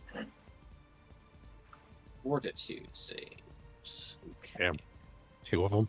2 of them. The bite is the worst. Okay. I got good news for you. You don't catch cold fever. Okay. I also have bad news for you. You are Okay. paralyzed. I see. So you are going to be paralyzed on your next turn. As his teeth sink in, it's not a lot of damage. But you feel your muscles almost like lock up like rigor mortis and you can't move. Okay. Tarek coming at you. Jaws and claws, baby. Jesus Christ. Okay. The first attack is a 25, Tarek. That hits. And then the next one, even with the iterative attack penalty, he rolled a nat 20. So it's also a 25. Ah, nice to see some things stay the same. Okay. Alright, let's go down the list, baby. First attack. 4 damage, 2 fortitude saves. That's the bite. Fucking Shaw's predecessor somehow turned Yeah. into a Same. lizard man. Same energy somewhere in there. Trying to find my saves. This character sheet is disastrous. Here we go. Top under, yeah. Working on one screen is not helping. Fair. So total 20 for the first. Okay. Nat 20 on the second. Oh, baby. All right. You're not paralyzed. You don't catch ghoul fever. Your body How much shrugs damage do I its take? effects off. 4 damage on the bite. It's piercing. Okay. And then 5 slashing on the claw. So you've Okay. taken 9 total. And then 1 more fortitude from the claws. The claws can cause paralysis. They can't cause ghoul fever. Up to you. You want to keep it or hero point it? You don't know what their DC is yet. I do not. I turned off the invisibility, by the way. Gotcha. I'm going to hero point that because having the healer immobilized is a bad idea. That's fair. Yeah, burning that goblin for 15 damage definitely counted as a hostile action. Alright, hero point burned, not paralyzed. 14 would have failed, by the way. That was the right call. I bet there are a number of things that can cause ghouls to turn into a TPK quickly. The healer being knocked out of the fight on the first round is one of them. Yeah, ghouls can be scary. The one that hasn't gone yet, the fucking 4th, 5th verse, same as the first. Jaws, then Claws, Sylvina. Jaws, 22. Hits. 2 damage, and 2 saves. Smashing these saves. You guys knew there was ghouls down here, and you're not having it. I do have a 12 fortitude save, so That's true. You do have crazy ass con. I forgot about that. because Jesus, I've got that's higher plus than 4 to mine. con.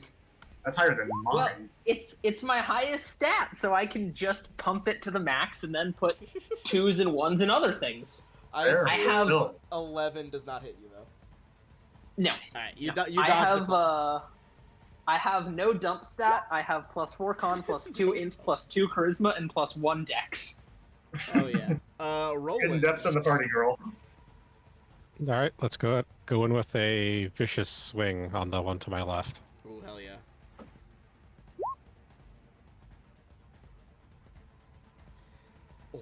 Oh, is that? Oh, Vicious swing is so brutal. That is a crit because it exceeds by 10. You guys watch Roland in just one smooth motion lop the head off this goblin. It's always bullying the goblins in session 1. Remember Shaw and the hammer incident? Yeah, true. Look, the goblins, you gotta bully goblins. That's classic Pathfinder, baby.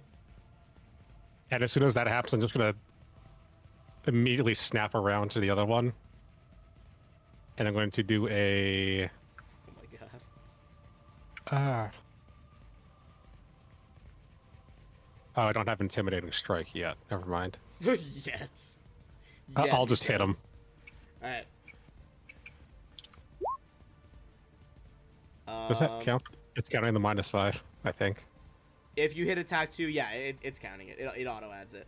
That is just shy of exceeding by 10, so that is a regular hit.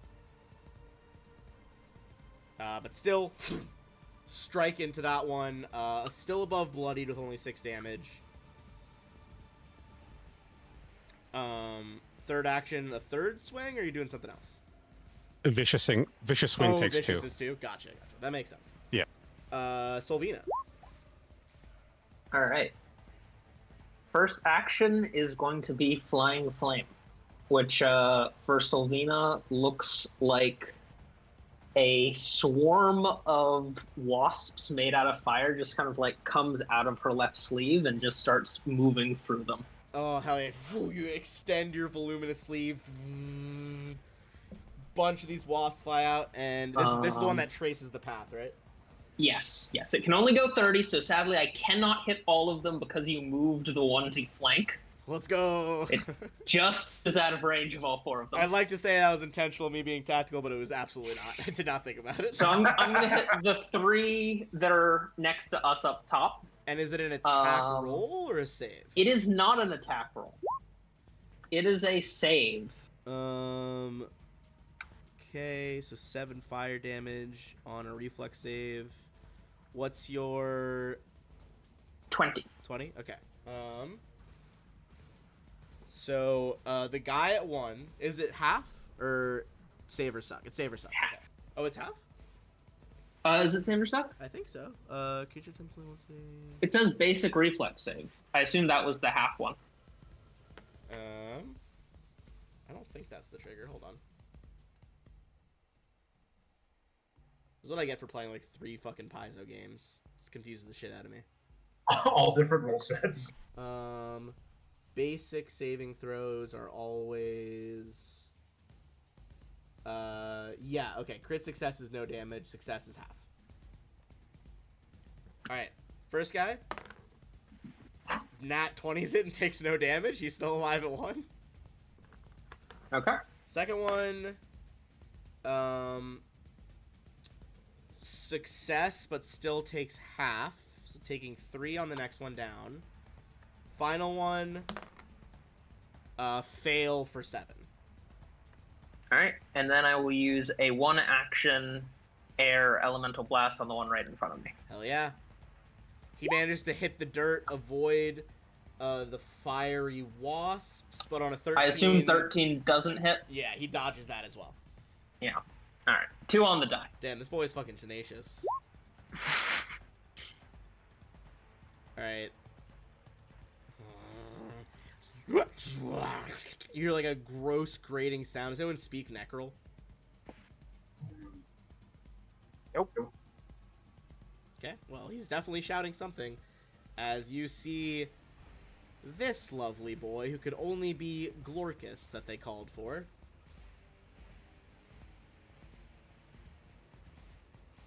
Now that's a ghoul goblin.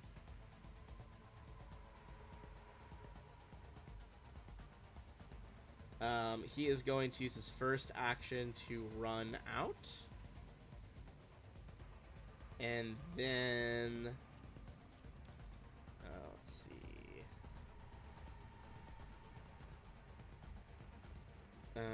It's a 10-foot burst. Don't know if he'll use that yet.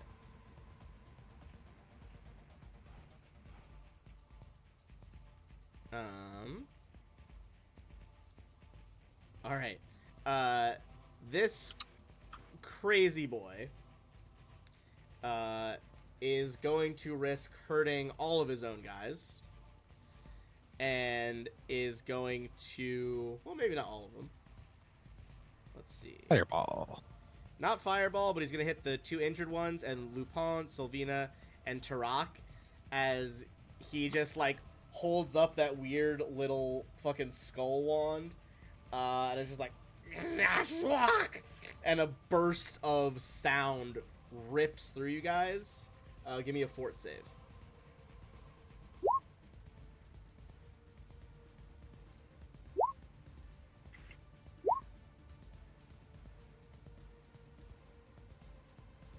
Okay, we got 23, nat 20, and 21. The 23 and the 21 are successes for half. The nat 20 bumps it up to a crit success, and you take nothing, Lupin, as you kind of dive behind the corner of that tunnel wall. Sylvina and Tarak. That's fully the wrong dice. Why did I roll that?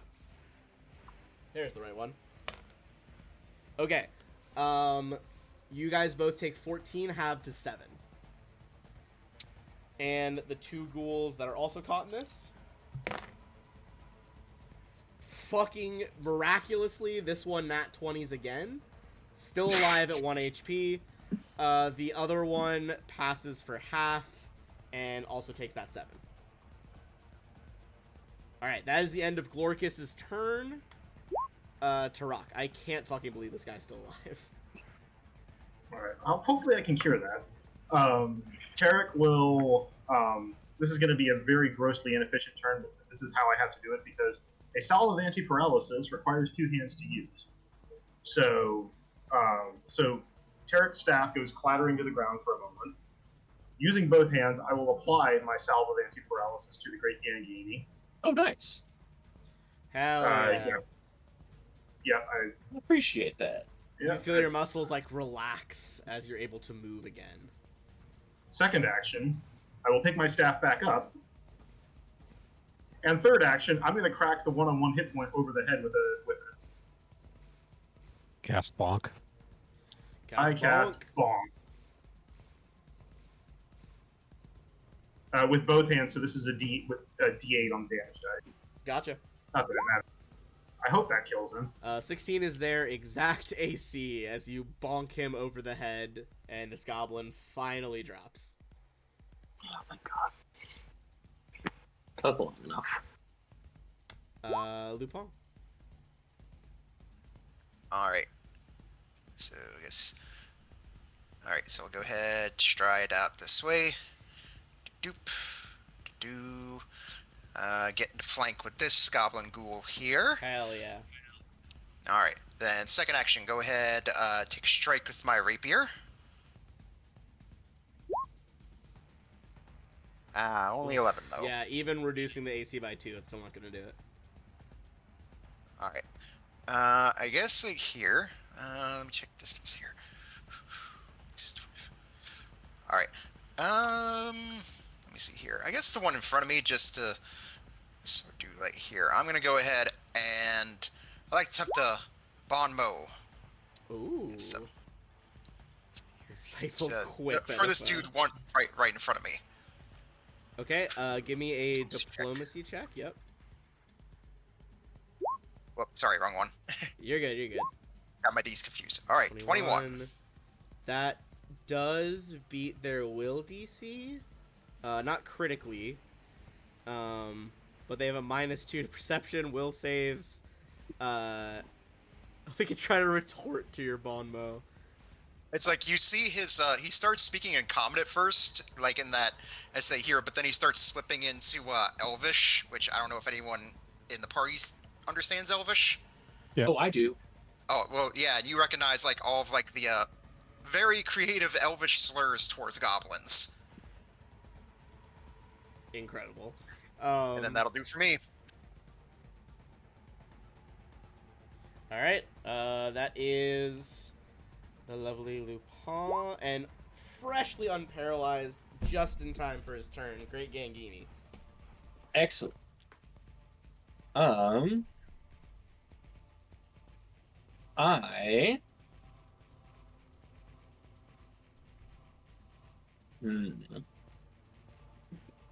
kind of just want to get rid of these goblins before this big guy gets here. He's just I'm in favor of this then. Actually, the Great Gangini is going to witness Glorcus and what he does, and he says, "Oh, I can do that." And I'm going to cast Sound Burst. I want to cast it like somewhere like over here, where it hits both goblins and doesn't hit me. So yeah, like maybe that's definitely like possible. There. Yeah. You know what? I want to hit these like two right goblins. In the square, it would hit both goblins and no one else. Okay, then I will do that. I will cast. Was it the legally distinct shatter? It's like Sound Burst or something. I don't remember. Sound. Noise Burst, I think is what it is. Noise blast. Noise there blast. we go. Damn, I was so close. Cool. Okay. They were both already injured. Damn. One crit fails. The other Oh, regular no. fails. But even so, 17, because he was already damaged, is still enough, as both of them just wham! Thrown off into different directions. This one, like, smacks into a support pillar, and they both die instantly. Nice. Thanks for the assist, James. Solid. I hope I've returned. I think that returns dividends. I don't know. Absolutely. I am doing my job. And among other, if for no other reason, I didn't want you to miss your turn. You unparalyzed me, and I killed two guys. It's a good transaction. I think I will use my remaining action to move more this way to try to get out of the melee and away from the Glorcus. No one speaks Goblin, right? The last thing was a Necro. No. No. Nope. Okay, he shouts something in Goblin. It's like, Rip Nugget. Rip. Yeah, Okay. Rip Nugget. Okay. It might be a Goblin word. You're not really sure. Beans, Could I don't be know what it anything. is. That made me think of Squeak for some reason. I don't know why. That does sound like a squeak thing. Our friend, This man is gonna get real nibbly real fast, and he's gonna try to bite Lupin, bite Tarek, and then bite Sylvina. Gonna try to bite his nuggets. He's biting everyone in the circle. All right, so we're going counterclockwise. Lupin first. 12. Terrible start. Miss. Jaw attack number 2 on our healer. 14. Miss. And Sylvina, it's only a -8. We'll be fine. 1. You guys all just like push him away, smack him away. Can't get any fucking bites in. Rolling. Yeah, I'm gonna stride. 25. 30. Yeah, you can move quick. Yeah. I'm gonna do a vicious swing on him. I will say, I hate the way this measures where diagonals cost more. It's fine. Unlike every other diagonal. It's just now, actually, did they get rid of that in Pathfinder 2e? I don't think so. I don't think so. I'm used to that. That was how I'm used to it. Pathfinder, old Pathfinder. Yeah, that's old Pathfinder 2, but I'm pretty sure they didn't. No, they kept it. 23. It's much harder to get the. It's harder for me to count out squares. It means that I'm drawing more arrows than I'm used to. Just means you're annoying the DM more. Yes, that is correct. Fucking got me. It doesn't actually bug me that much, but it will bug Ben. Honestly, I have like 14 tabs open. Sometimes I don't even notice. I'm sure other DMs probably have a more efficient way to do this in their lives, but I have so many tabs open every time I DM.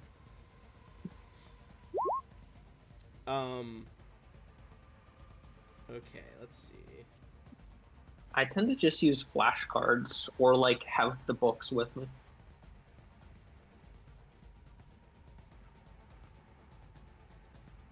All right. He is going to... Oh, sorry, I was thinking ahead here. But Roland, he does take that full damage. He's not bloodied yet, though. Looks like Glorcus is made of sterner stuff. Sylvina. Alright, the one in front of us is still alive.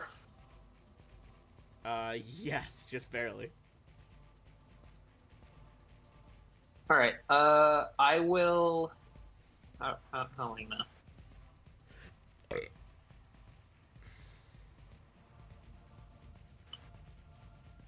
Yeah, I'll step back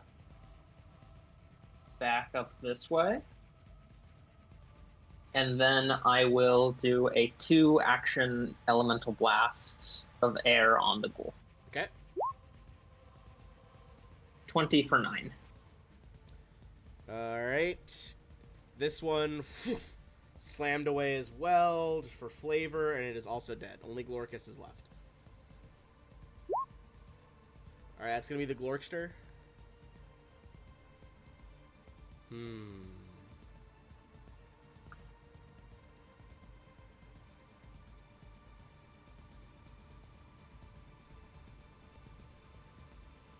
Alright.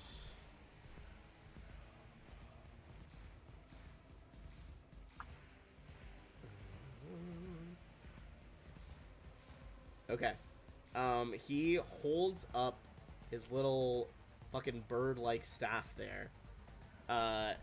And let's get some fucking measuring done here. Is this actually worth it? Oof, no, you're all so far away. Alright. He's just gonna try to fuck up Roland then.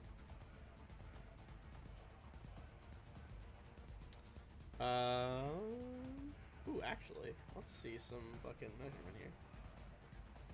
Alright, he's gonna center another sound burst on Lupin, Tarek, and the Great Gangini. Give me fortitude saves.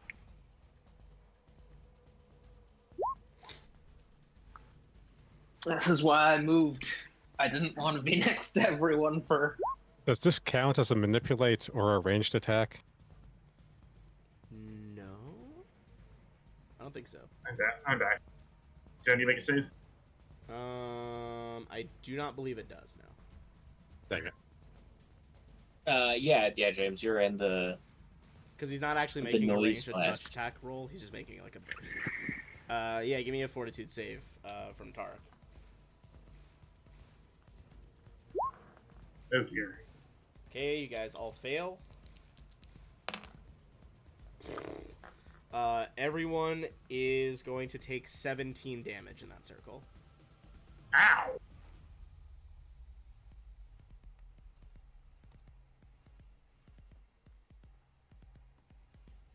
Alright, as wham!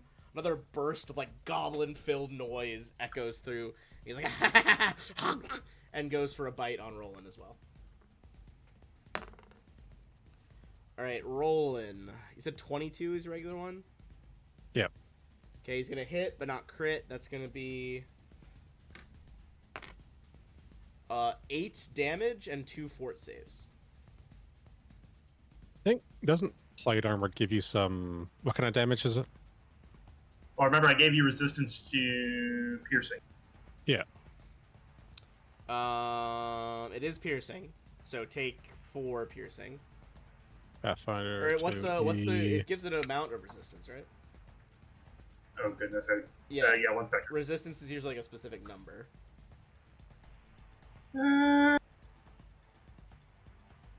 New spells, who this? Next level is going to be so nice for me. Same. Resistance 2. So you take 6 damage instead of 8.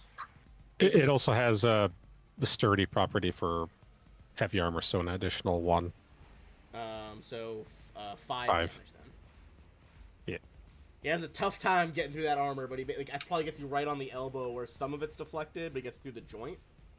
And then you made the first fortitude save. I haven't made it yet. Oh, sorry, that was the 13 from before. Yeah, so 2 fortitude saves. Okay. All right, you don't get ghoul fever and you don't get paralyzed. Tarek, it's over to you. Grimacing. Let me check some ruler. Alright, I'm going to use a second level spell. And I'm going to use a full round action to cast it. And in a 30-foot burst, everybody's going to heal 2d8. Because I do use a full action for a radial heal. Okay. That's pretty good. Hell yeah. Alright, Hey, so what's the radius? 30 feet. I don't think you're within range. I have to use a full round to do it. Oh, okay. So it's It should just be Heal is straight up normal. 8 for all of them. yeah, it's Or, well, or 1d8. D8 plus 8, sorry.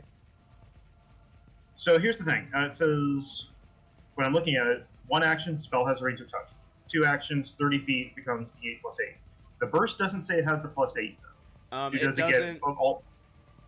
it just says a 30-foot emanation targets all living and undead creatures. Yeah. Do they still get the plus 8? It should be with the plus 8, I'm pretty sure. Okay, so I just get the benefit of all 3 actions. Yeah. Yeah. It doesn't remove benefits when you go higher. It should only ever add them. I didn't know if it counted each successive one or if it was only the one that I was choosing. Yeah, so everyone Okay. in that radius will heal a D8 plus 8. Does James just roll it, or do we all roll it? I will. He'll I think roll it, I- and it's okay. the same amount for everybody. Well, and it's an additional. Oh shit! Hang on. Fuck! I accidentally logged out of the game. Alright, so I was getting ready to roll. It increased hit points by 8. And for each level, the 2 action version is increased by 8. So everyone's going to heal 2d8 plus 16. That God does damn. or doesn't capture me. It does not. I I don't. think you're just outside. Or no, you're exactly 30 feet. You're right within. Nice. Wow. That was a That's disastrous value. roll. That was a disastrous roll, but everybody heals 19 hit points. Oh, That's how much I was missing. the darkness is just briefly pushed away. Is your light, do you think, like more of like a greenish light for... I think so, but it's kind of like a dull greenish, kind of like a greenish brown. Again, you get the impression very much kind of the primal orc vibe. Hell yeah. You gotta subtract 2, Lupin. You can't go over. Yeah, I got it, sir. It turns blue if you go over. You there we explode with healing energy. But it is your turn. All right. All right. So go ahead, stride.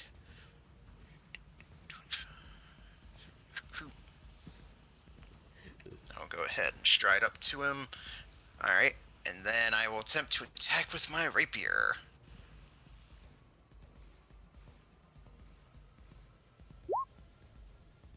$25 for 6 piercing.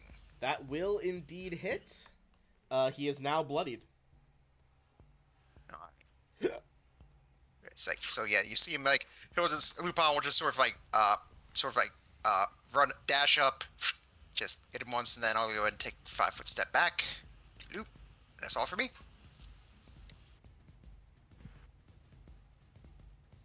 So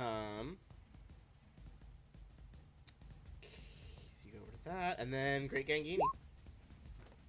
I think I'm just gonna do a full round action force barrage on him. It's a range of 120 feet. Yeah, so I'm gonna use the full round action, so I get 3 missiles. Yep. I think each one's still a D4 plus 1. Yes, but I do get a +1 bonus because I have dangerous sorcery. Ooh, So hell it's yeah. 3d4 plus 4 instead of 3d4 plus 3. So 14 damage. Is That's it a pretty plus good roll. 1 on each bolt?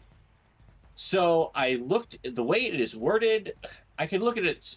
The short answer is no, but I could give you a longer answer if you want. I'll just take the notes. No. It specifies if all of multiple are at one target, you add them together before adding the dangerous sorcery bonus. Gotcha.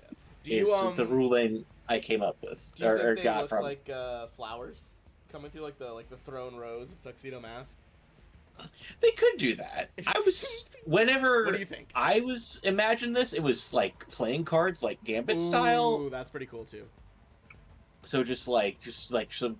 I do have a marked deck of playing cards, just Hell in yeah. case that mattered. Like yes. throwing them, they kind of follow the curve of the wall because it can't possibly miss, and 3 cards appear in his central like bone breastplate. Starting to look pretty beaten up. The ghouls are now out of the fight. They're all dead. That's your 3 actions. So Roland. Yep. Vicious swing. Oh shit! I'm going to use channel points to reroll that. You have a hero point already. Have you used your hero point yet? Oh. No, I'll just use the hero point Okay, then. I was gonna say, don't spend it if you don't have to. Old habits die hard. Oh god. 21 will exactly hit his AC. It is 21. And you will slice him across the belly. Again, that like black semi-congealed blood of the ghouls drops to the floor. And Glorkus collapses. And we are out of combat. Let's take, before we get into like XP and stuff, we'll take a quick break here. And then we will come back and see what the result is. So let's take a quick like 5-minute break, do a bathroom, whatever you guys need to do. Sounds good. Okay.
Okay.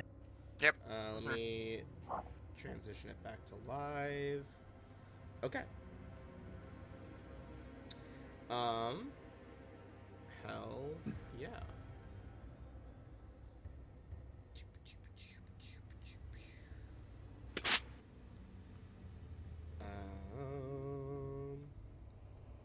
And now for XP, for 2E, which I always fucking hate, to be honest.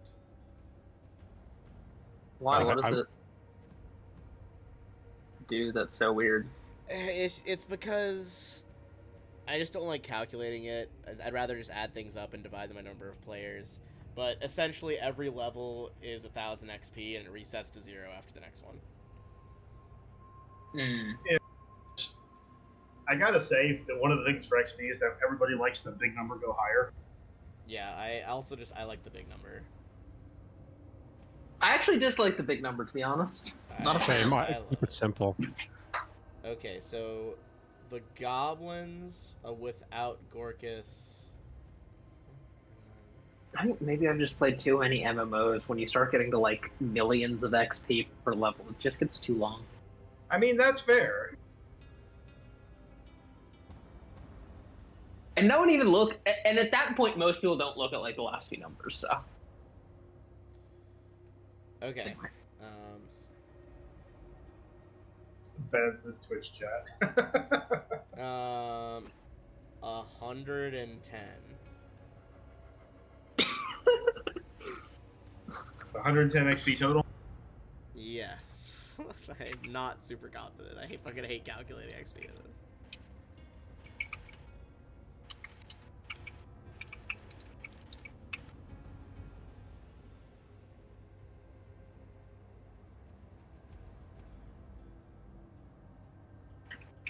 Okay. Cool.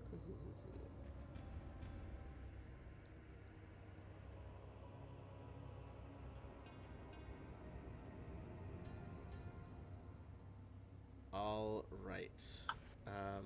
What do you guys do over these? How much EXP did you say? 110.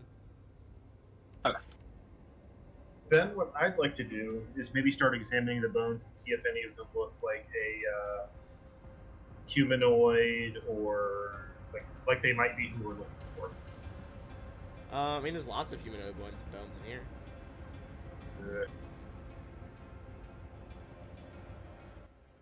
Goblins are technically humanoids. Not fair. That is true.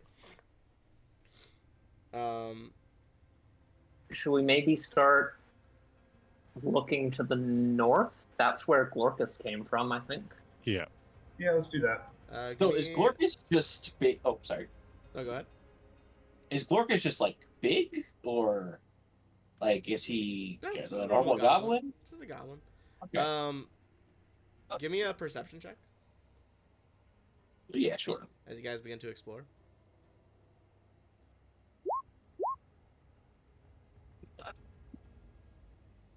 I wish they would redo this character sheet. Roland and Gangini, you guys look into the room that Glorkus came from. You see a large, flat-top boulder protruding from the floor in the southwest corner of the roughly circular room.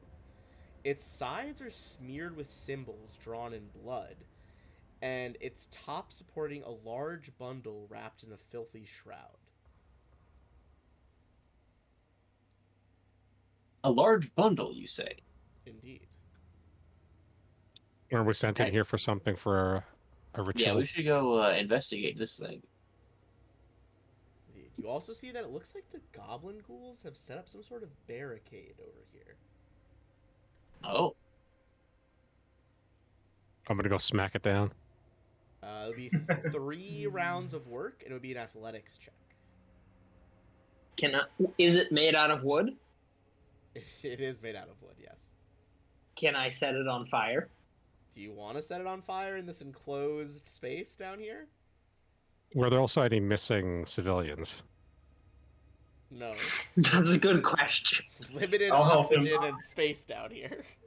I'll That Well, the too. oxygen's not a problem for me anyway. I can just vent out the smoke. For me. Because I what? can create air to fuel it, right? Tarek will Well- help Roland out. Yes. Yeah. You guys could also make a religion check. Oh, the DC is exactly 19 for that barricade, by the way. Alright. A religion check on the symbols on the side. You only need to make one athletics check, Turok. Okay. Well, Turok got it. Alright, 7 on the die for the Alright. religion check. Sylvina on a 15.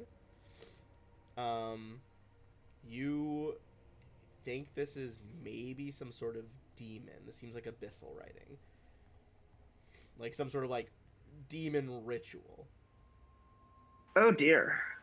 You know, you think I would have learned some Abyssal when I was in Canabras. But I was kind of too I busy actually at the moment. considered taking Abyssal as my third language, but I decided against it. You also look at the bundle. Throughout his tales regarding about Nualia trying to turn into a full demon, she did attain partial demonhood, and you look at the body, some of the skeletal limbs sticking out. One of the arms isn't regular bone; it's black bone and has a large talon. You guys are pretty sure this is Nualia's body. Okay, who wants to take Nualia's body? It is 2 bulk. I'm actually Um, follow up on my. let me check. Stop. Hang on. well, I'm I gonna might bring be able Turok to over take- here to open this. I don't know how much bulk I think I can carry it. Actually, I can carry it if need be. Okay, I would be exactly encumbered carrying it. Weirdly. Yeah, I'll take it. Okay. How do you spell her Turok. name? Nualia is Nualia. Okay. Turok, while they're gathering up the body, you rip down the wall, this fucking barricade the goblins erected, and you see beyond it the walls of the cave next door. Its timber supports bear scorch marks, and you see the charred bodies of 3 goblins lie sprawled on the floor. To the west, a partially dug out alcove is a revealed flagstone wall with a narrow crack that opens into another chamber, within which a faint fiery radiance flickers. As you open the door, open the barricade, you see this creature step out in front of you. I immediately grab my quarterstaff. You see a semi-burned goblin.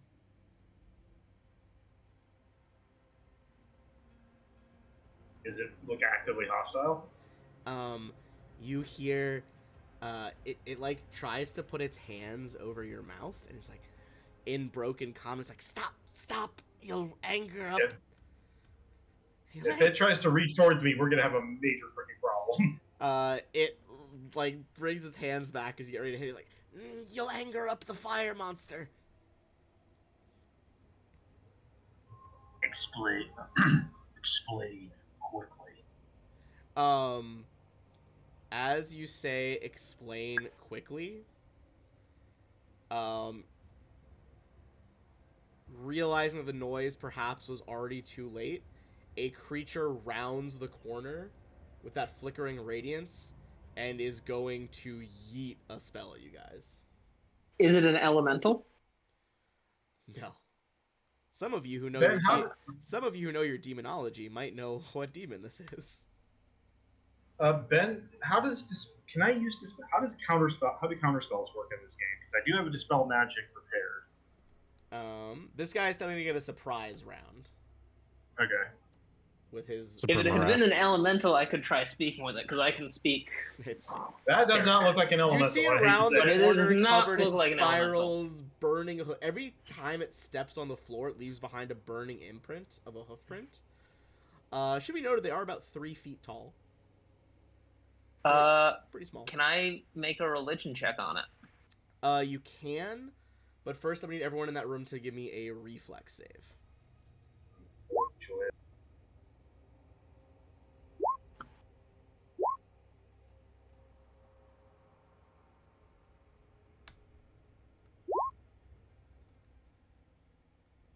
That was an I th- atrociously low roll. I think my total might be a 17. Everyone fails. Jeez. But you only 20 take fails? 20 Jeez. fails. Yes, it's DC 21. However, Okay. you only take 14 fire damage. 3 of his D6s were 1s. I'll take that. Yeah. 14. 14 fire to everyone, and we're gonna roll into combat. Zodic also takes the 14. And I can roll perception, you said? Or, sorry, religion on it? Religion, yes. You can roll religion while we're all like adding in our fucking initiatives and shit.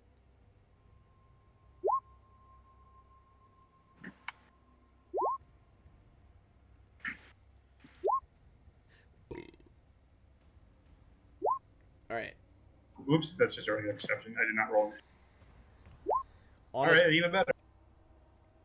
On a 21 religion check, you would know that this is a Brimmerak demon. Goat-headed demons with glowing red eyes, flaming hooves, about 3 feet tall. They are, if you ever go evil, by the way, Sylvina, they are born from the souls of flame-obsessed arsonists. They continue the work they pursued in life, as everything they touch quickly burns. As a general rule, Brimmeraks are ill-tempered even for demons, although their spite turns to glee in the face of growing fire. Do I have any idea of how, of if it seems resistant to fire? I assume it probably is, but... On your 21 religion, you get a few facts about it. Fact 1, it is actually fully immune to fire. Okay. Fact 2, even more so than other demons, they are built of fire. Dousing a Brimmerak with water will grievously harm it. Fully submerging it in water will do incredible mental damage every round. Interesting. I'm gonna have to ask you a specific question then. Okay. For base kinesis, I can destroy an existing piece of an element such as snuffing out a flame or evaporating water from a cup. It only affects natural forms of the element, not like crafted forms. You're asking if you can snuff... Can it... Snuff what? Does that count as like pouring water on it? No. Okay, and It second has question... to be actual water, because it's not taking, like, water damage. It's taking mental damage, because it hates water. Alright. Alright, I have... I'll do something else then, because I realize that this is phrased differently than I thought. That'll probably work fine. Right. This will be fun to see how it reacts to.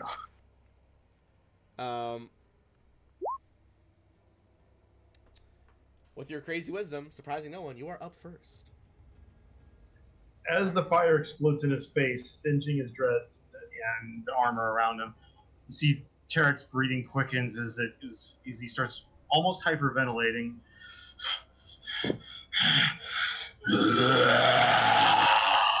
And I'm going to use Untamed Form and immediately turn into a bear in front of this guy. Let's go! Are you large size as a bear? No, medium. Okay. I am not high enough level to get a large size form. Alright.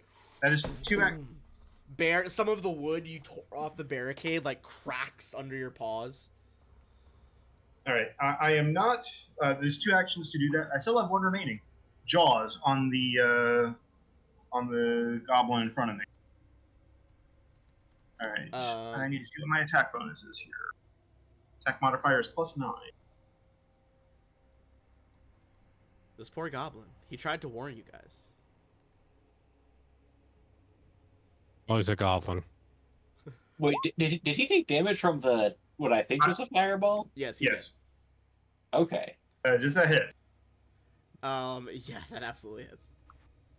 Alright. Alright, just roll 2d8 to see if I kill him outright. Yeah, you Probably.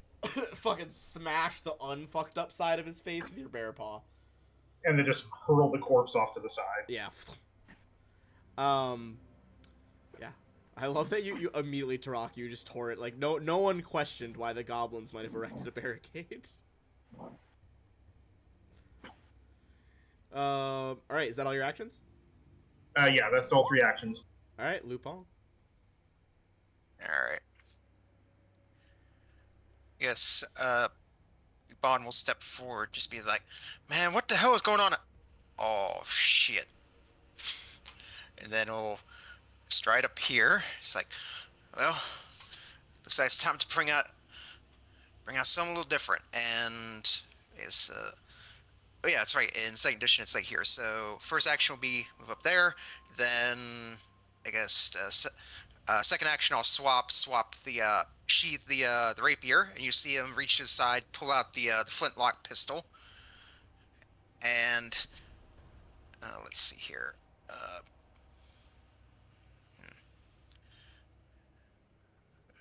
Let's see here. Here. Yeah, I guess it would be loaded. All right. I'll go ahead and. I don't want to lead the charge in there, like here. But I tell you what, I can go ahead, like here. I'd be like, all right. It's like it's like, all right. I'm gonna move in.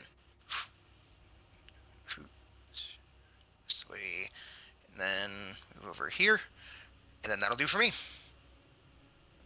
Alright. You move up to there. Rolling.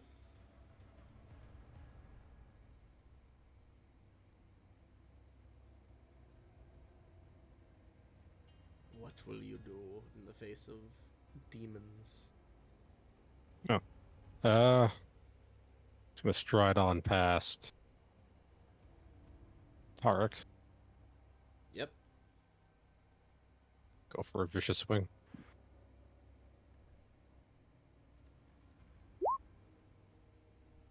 Shadow points for your roll. Okay. There we go. Alright.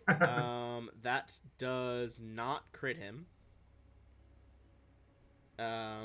Does do the damage, though. It's not bloodied yet. And as you slash into him...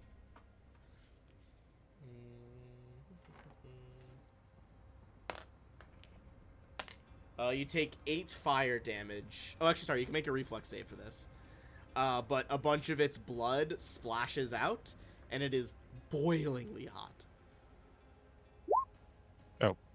Oh, take the first one. Because crit fail, then it'll was double lagging. it, which is 8 doubled to 16 fire damage as boiling hot blood slams over you. For fuck's sake.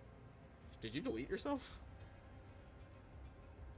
I think when you changed turns, I was in the middle of trying to do my health, and it just took it to 0 instead. What the fuck? Hold on. Let me drop you back in there. That was an unexpected glitch. Oh, come on, roll 20. Let me get to my players, please. Okay, there we go.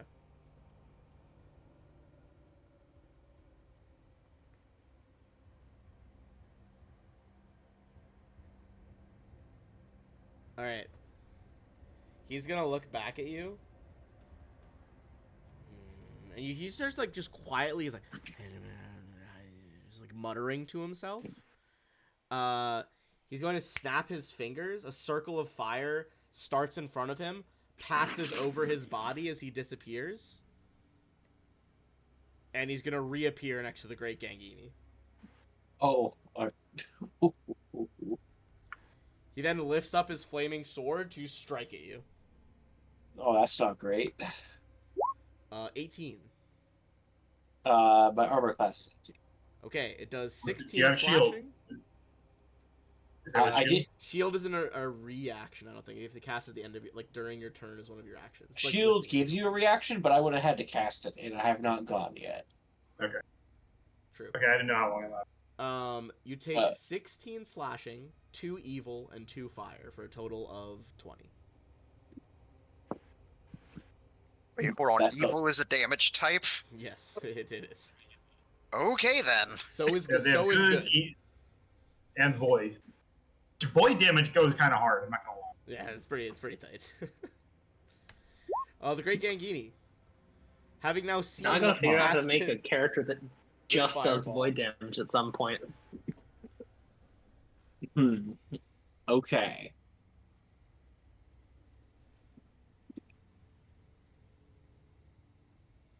I think we're going to do a step.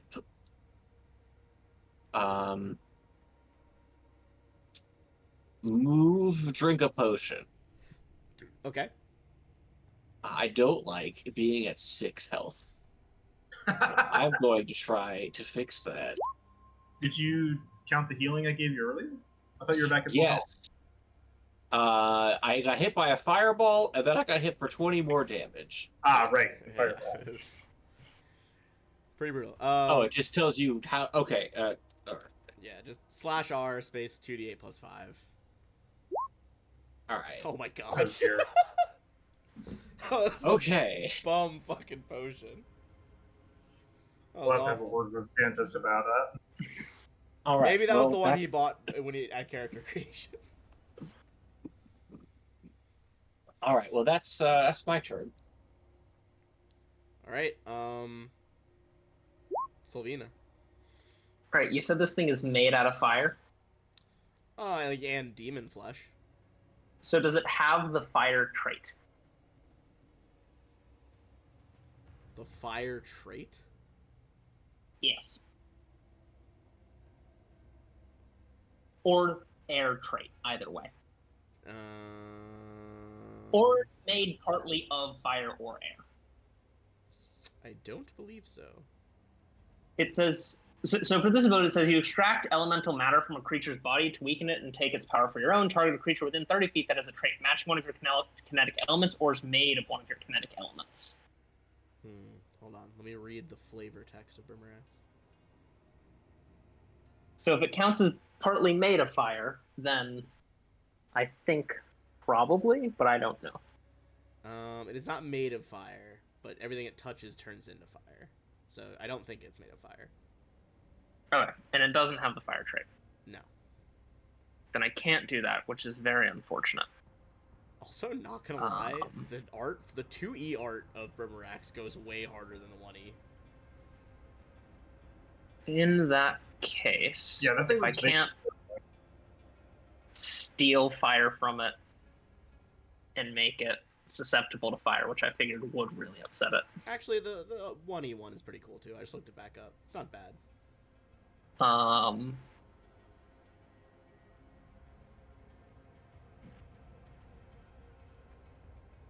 What do I think would be a good option here?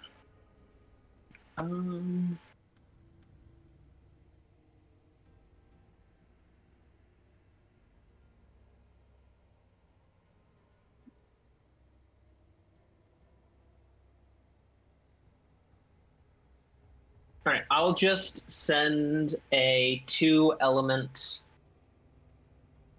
air elemental blast, or 2-action air elemental blast at it. Okay. 25 for 9. Yep. It takes the 9. And then I will stride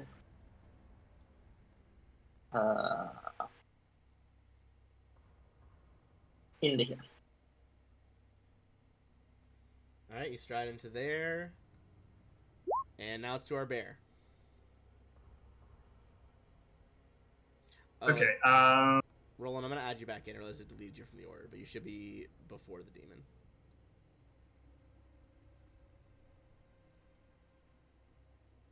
I'll stride. I'm gonna leave a space for Roland to come in.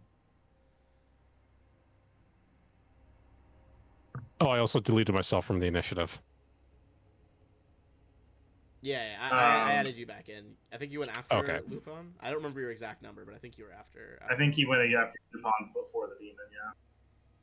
Yeah. First action. We'll do a bite.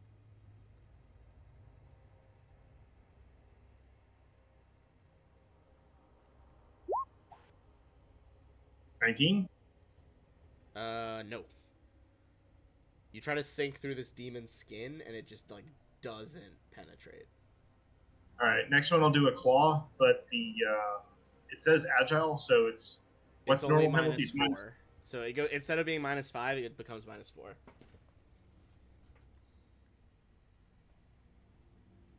+5.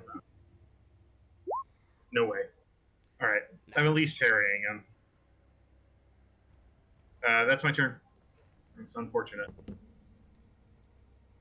All right. Lupin. All right. I'll go ahead and right over here. Then here. 10, 15, 20.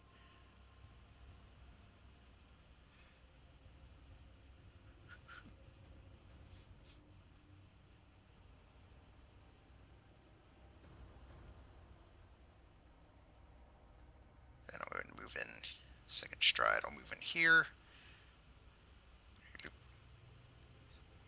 All right. The room you're in. You see a fire is burning within a 7-pointed star carved in the ceiling, casting light that fills the area with a flickering radiance. 2 wooden doors sit in the southwest corner of the room, while to the east, a low stone altar made of marble sits before this break in the wall. The top of the altar holds a silver bowl with a slender bladed knife balanced atop the bowl's rim, its point aimed toward the west. All right. He'll make a mental note of that. I'll finish my second stride, move in the room, be like, all right. So I'm gonna ask this out of character. So what I'm want to try to, so I want to run this by you guys before I do it. So what I'm thinking he'll do is attempt to take a shot with the pistol at the bowl thing, see if that might disrupt anything that's going on. Sure. Yeah, sounds reasonable. All right, cool. So, yep, final action will be, he's like, I got an idea. So he'll cock back the hammer on the pistol and then take a shot at the bowl, just to see if that might disrupt anything. Okay. I'd say just don't roll an @1 and you're good. All right. Definitely not a nat 1. The bowl kind of spirals off the table, a hole punched clean through it. You see, scattering out of the bowl as it drops to the floor, there are 6 smooth garnet beads. All right, gun's empty, and that's all for me. All right. Nothing else seems to happen with that, but you do notice the 6 beads and the dagger laying next to them. Roland. Yep. Gonna do a sudden charge. Oh. I was just adding your name to it. Okay. 25. Is the Boomerang bloodied yet, by the way? No. Close, but no. Even though okay. 50. That'd be way too far.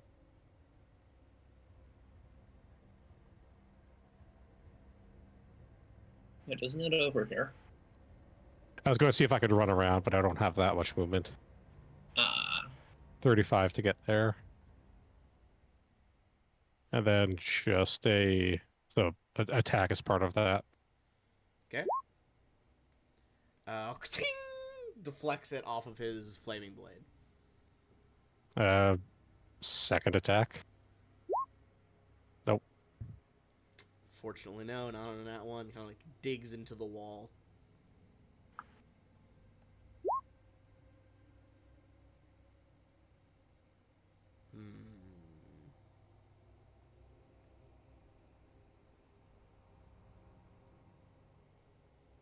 All right. He is going to back up to here. You can take a swing if you would like. As a reactive strike. God damn Oh my it. god. You see his stomach, like, distend and swell. That contracts with his ab muscles, and he starts to vomit more of that boiling blood in a straight line. It's gonna cover Roland and Tarek. Both of you make reflex saves. Check and see, make sure my form doesn't affect my saves. I don't think so.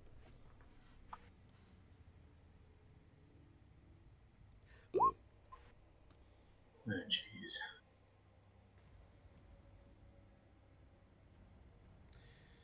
Okay, that is... Both of you are gonna fail.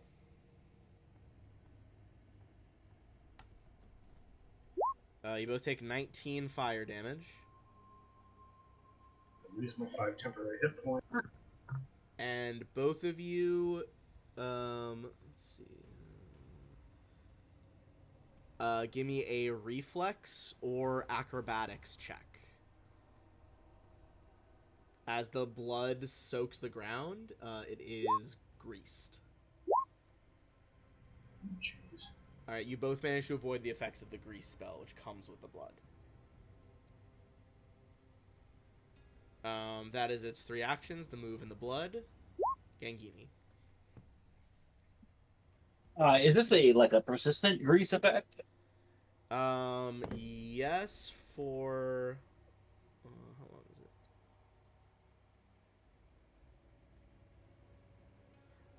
is it? Yeah. It's until it's cleaned up, or until the Brimmerak uses its breath weapon again. All right. Hmm.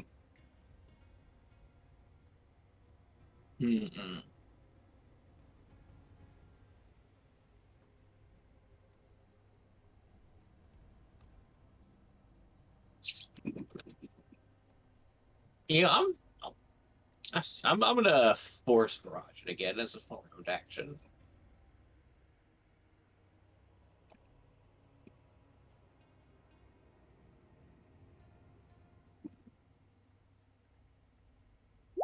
For 9 damage. Alright. Bolt slam into it. Azarazah, the Brimmerak devil, or demon, is now bloodied. Nice. Solvina. Alright, so I can see this little bit of fire here. Yes. In the chamber? Can I make... Yeah, can I make a religion check to see if I think extinguishing it would do anything? Sure. Give me a religion check. 21. All right. So, on a 21, first of all, this Brimmerak demon is doing a ritual involving Abraxas. Abraxas is one of the demon lords, specifically the demon lord of magic and lore, forbidden lore.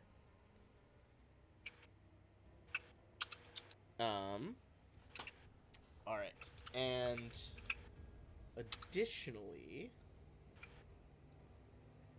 let's see.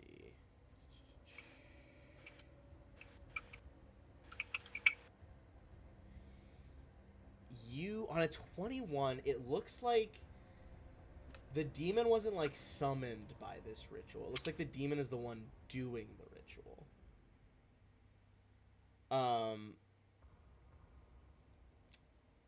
I don't think you have a clear idea of what exactly she was trying to accomplish with the ritual here, but it seems to be trying to invoke some sort of Abraxas's powers within this building, or like catacomb, whatever this is. Okay. But it is a Do you function of guys what think... the demon's doing, not what's causing the demon.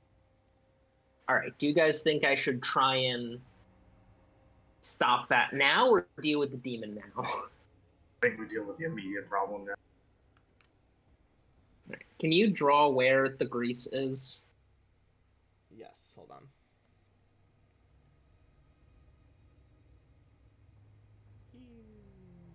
Like that. Okay.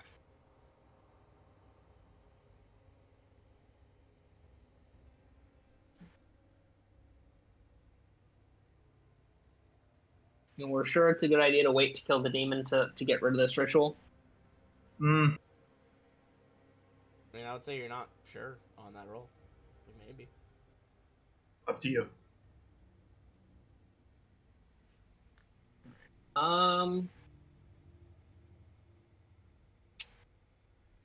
I think I can at least piss it off and distract it. So I will use base kinesis to snuff out that fire.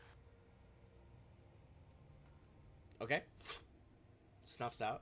And then I will. Give me a perception check as you snuff it out. Oh, okay. I may have messed up. Hopefully not. Okay.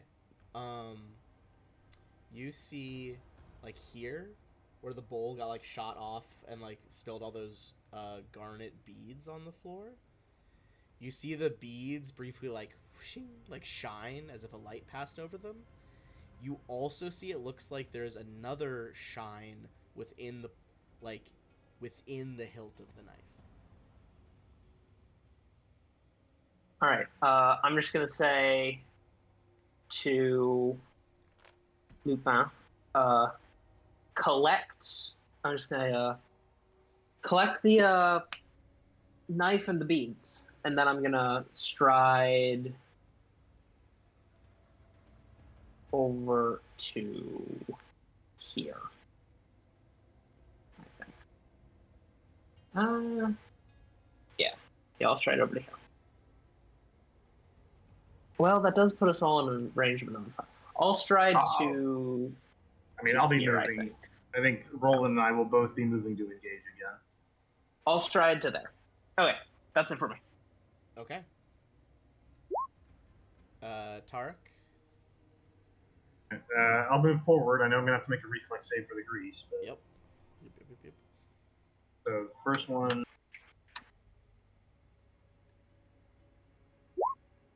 I'm going to re-roll that. I'll use channel point. Okay.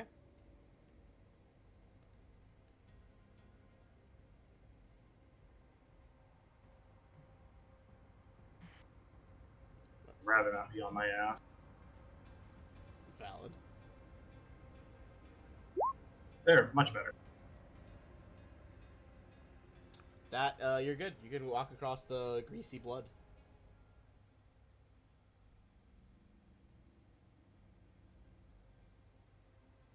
That's 5, 10, 15, 20, 25. There's a 30-foot move in my bear form. I will move to here, hoping to set up Roland for the flank. That is all within one stride, so I'll do bite and then claw.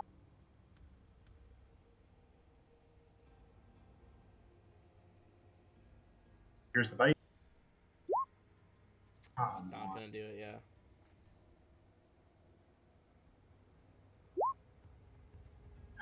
Okay. Now, I can't even blame the spell. That's just my dice letting me down there. Alright. Lupin? Alright, so I'll spend one action, reload my pistol. Now, I guess second item rat. Would that be 1 or 2 actions to pick up, was it the pebbles and the knife? I'd say, probably 1 action. Right. So, yep. So quickly gather up pebbles and the knife, and then my final action. 6 of the garnet beads and the knife is what you have now. Yeah, the beads and the knife. All right, 6 beads and knife. All right. 5, 10, 15, 20, 25. Get me right here behind Sylvina, and then that'll do for me. Alright.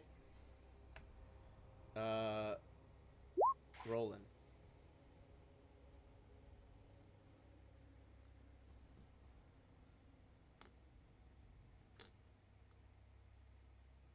What will you do? Oh, two actions to drink a potion. How much is it for a lesser? What was rolled before? It was like 2d8 or something? Or was that a full healing potion? I think that was a lesser I rolled. 2d8 plus 5.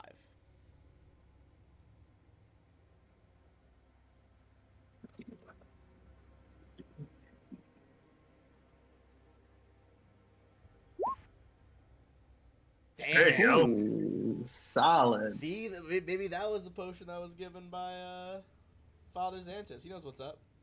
I think bought I my might have- own. I bought my own. Oh, okay. I didn't take any of Oh, his. so Father Xantus did me dirty. That's what I'm like Yes. hearing. Woof. I see. He's secretly an evil priest, and then I'll stride once. Right. Give me a reflex save over the grease. Yeah.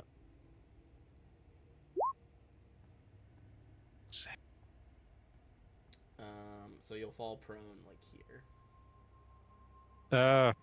Channel points reroll. Okay. All right. Go for it. Okay. There you'll we be go. able to make it. All right. That's gonna be the demon's turn. This might sting a little. What is he going to do? Can he just teleport every round? don't know. You're not sure.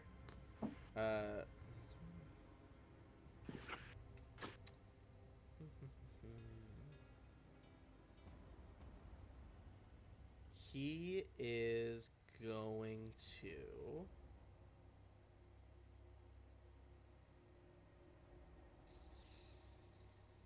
Yeah, it doesn't need to do that. All right. He is just gonna try to go into just like a flurry of attacks. He's gonna try and swing the sword at Roland, then like donkey kick with his flaming hoof Tarek behind him, and then swing the sword at Tarek in the kind of like a spin. So, first up is the first sword swing on Roland. 33. Yeah. Does that exceed your AC by 10? Yes. You are down. You take 36 damage. For fuck's sake.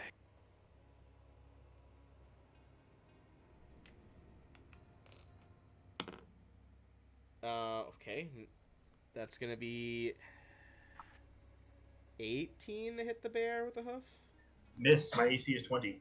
Okay, and then the third attack, second swing, is also a miss. If you want to just put yourself at 1, so you know you're not actually dead, Roland. Yeah.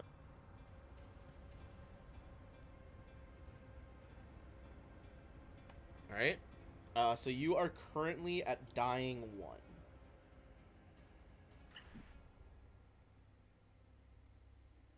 And we will get to what that means as we go on. Great Gangini.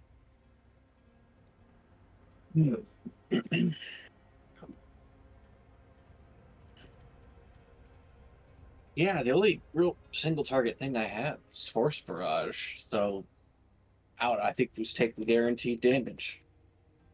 All right. Hey, nothing wrong with guaranteed damage. I mean, maybe I spoke too soon. That's a little wrong.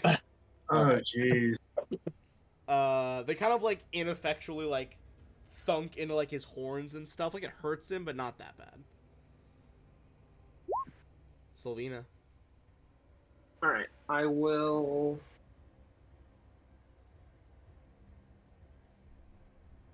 Stride to here, and then 2-action air elemental blast. All right. 23 for 10. That does hit. He's starting to look pretty injured. Back to our bear friend. So my first action, I'm going to dismiss my form, revert to my orc form. Okay. Second action, my other 2 actions, I am going to use a level 1 heal. I'm going to use the 2-action version, so that way I have a 30-foot range, and Roland will heal D8 plus 8. Is it plus 8 or plus 16? Plus 8. Okay. It's a first level. Oh, okay, gotcha. Go ahead and Yeah, roll it. okay, so that's So Roland, you're up at 12. You have the wounded 1 condition right now. All right. Basically, it's like a -1 penalty to some stuff. I think you can toggle it on the sheet. The more worrying thing is that when you go down next time, you go straight to dying 2 because you're already wounded. Yeah. All right, you shift out of the bear form, throw that healing spell. Roland comes to Lupin. All right. Dry it out a little bit here.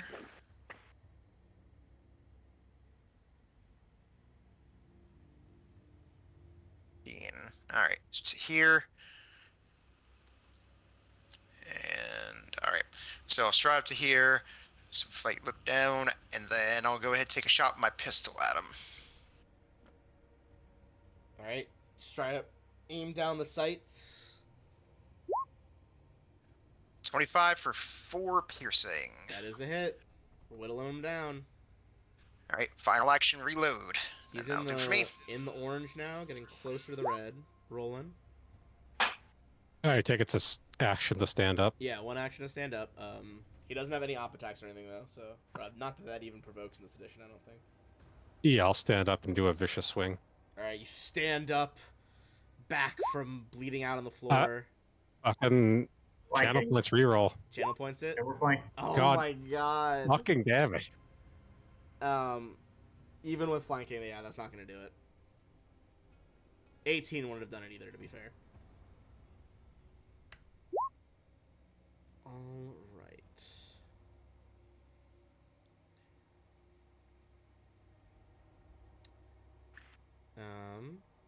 He is going to measure some distances here. That wouldn't do him a lot of good. All right, he is going to sword swing, Tarek, kick Roland, and sword swing Roland. So first swing. Wait, hold on. I think I have a reaction I can do. Now I'm thinking about it. Oh, okay. What you got? Yeah, I'm gonna cast Genie's Veil on Roland. Ooh, shit. What's that do? Great. I didn't put anything in the description. Hold on. It's not like fantastic, but maybe it helps him. I might have a reaction I could do. God damn it! I did it again. Did you close the game again? My mouse has a backspace button linked to one of the keys on it. I keep accidentally clicking it. I need to fix that. It makes him become concealed. So Actually, wait, I don't have an action. to successfully attack Roland, he has to make a flat DC 5 check. Oh, interesting. It's not great, but it is something. He does roll a 4 as a cloud of, like, smoke and sparkle spirals over Roland, and he misjudges the swing. Yes, we did something. Alright, going for the hoof now. What was that on? Well, that was on Roland, so I mean, he still gets the big swing on me. No, the big, well, that was his first. He did a sword swing there, then a hoof and a swing on you. But Yeah, his Bean highest... said he cast. Yeah, but Bean said he cast the veil on Roland. Yes. Yeah, and he just missed. That's way better, because that was the highest chance to hit. Okay, I thought he was swinging at me first. No. Roland, and then a kick and a swing at you after. Oh, okay. The My bad. hoof, 18. Miss. And sword, would need to roll pretty high for this. No. My AC is 20. Out of curiosity, what would that have been without the flat check for the first roll? It would have absolutely crit rolled on the first roll. All right, we did it. Back to you. All right. Got one more force barrage left. Low health, guaranteed damage. Surely I cannot roll that bad again. Like, surely. That's He's looking better. considerably better. 13 Okay. is a lot better. 3 more cards sail through the air. Azarazal looks barely alive. Solvina. All right. 2 action air elemental blast. 28 for 10. All right. 10. It discorporates in a burst of black and red sparks. Demon is dead.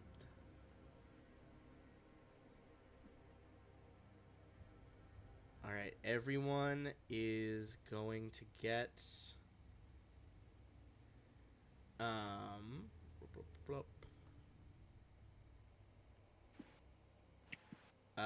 everyone's gonna get 80 XP. That felt way harder than the goblins. It did Very feel much harder than the goblins. That I mean, was rough. the thing with ghouls is they're not that tough to kill, but if they paralyze the whole party, you're just fucked. Yeah, Oh, that's true. that's the thing. That's like the Ghouls are a status check. Yeah. Also, And we do have fairly good fortitude amongst us. Yeah. not to mention he had a sneak attack fireball on us. Yeah, that's true. There is that. That makes up for a lot. All right. Can I go Before we do much else, closely examine I do this have- room? before we do that, Tarek would motion everybody over to gather around for a moment, and I'll do a full round action to where I can heal the entire party with my last heal spell. I just walked over to you. Sorry, I Yeah. dragged him over. That's not me. I just walked over again. Quit moving him. I'm not moving This- anyone this time. That's you. I'm not No, looking at anybody. But yeah, so everybody will heal a D8 plus 8.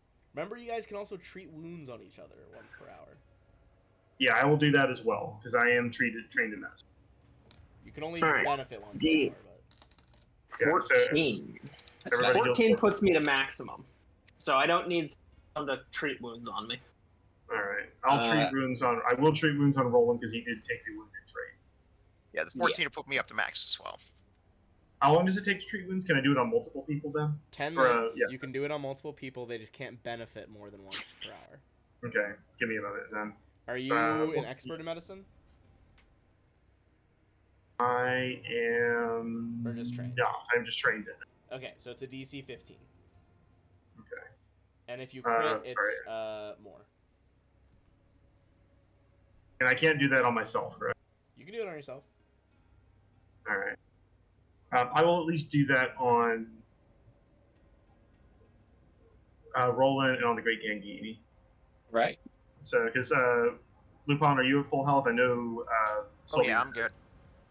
All right. Actually, before we do the treat medicine, do we want to look at the ritual room and everything else, and then I can treat wounds later when we're sure everything is good. Treat wounds first. All right, I'll treat Yeah, treat Roland wounds first. first. I'll treat wounds on Roland and Gangini. I'll worry about myself later. Alright. Rolling first. And like as Tarek does this, it's just like bedside manner is non-existent. This is him pulling like medicinal stuff. He is rough, it hurts, but it's one of those things of like, all right, I at least am not bleeding. All right, first one for Roland.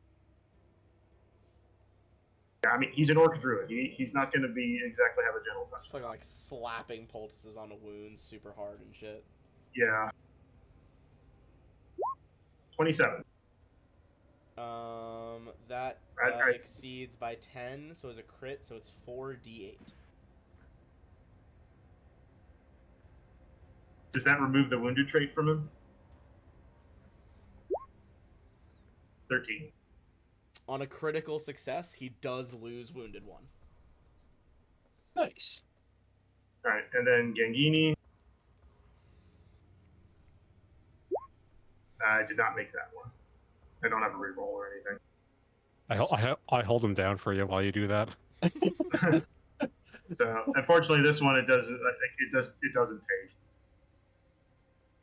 Alright. I scored too much. It's like, I'm gonna well, take another healing potion. Okay. That's 2d8 plus 5, right?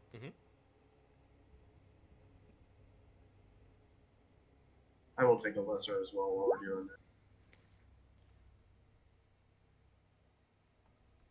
What was my last one? An 8 and an 8? Yeah.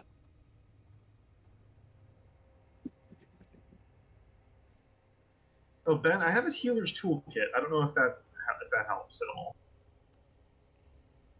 I can't remember if that just... Let me see. We'll come back to it later, but it is a thing I picked up. I think you just need to have it to be able to do the checks. Okay, makes sense. All right. I'm using my last potion. I'm Yeah, at full you health. need to have one to do treat wounds. Can I borrow Terex to try and help him out? Yeah. Is there a big penalty for rolling badly? No. Here, I'll get. Unless you take the risky surgery feat, which is really funny. I did not. Which would be funny if I decided to go full pain boy, but that's a later thing. Yeah, risky surgery. Basically, there's a chance you like stab them and hurt them, but you can heal them for more. All right, I have another minor healing potion, so I have a couple. Actually, I'll save the minors if we need to go up. I'm just gonna force. How many hit points you got? How many? I don't. Okay, it doesn't work. All right, Do we tried. want to check the ritual room or like around first? Let's check the ritual room first, and then we can keep exploring. Okay. Or at least it's my vote. Yeah.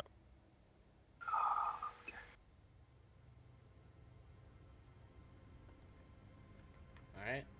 Let's make rhythm. There are 2 doors in that room. Flip a coin. Which I think, can you guys open them if they're not locked? Yeah, you can. Cool. I haven't gotten to use doors before, so this is exciting stuff. Okay.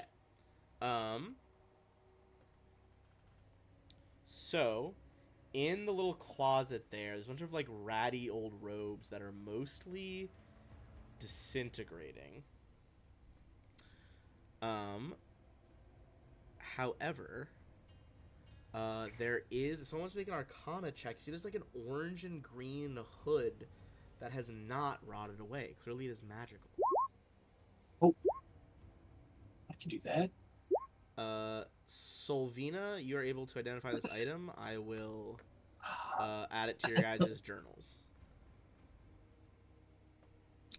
It's a cultist cowl.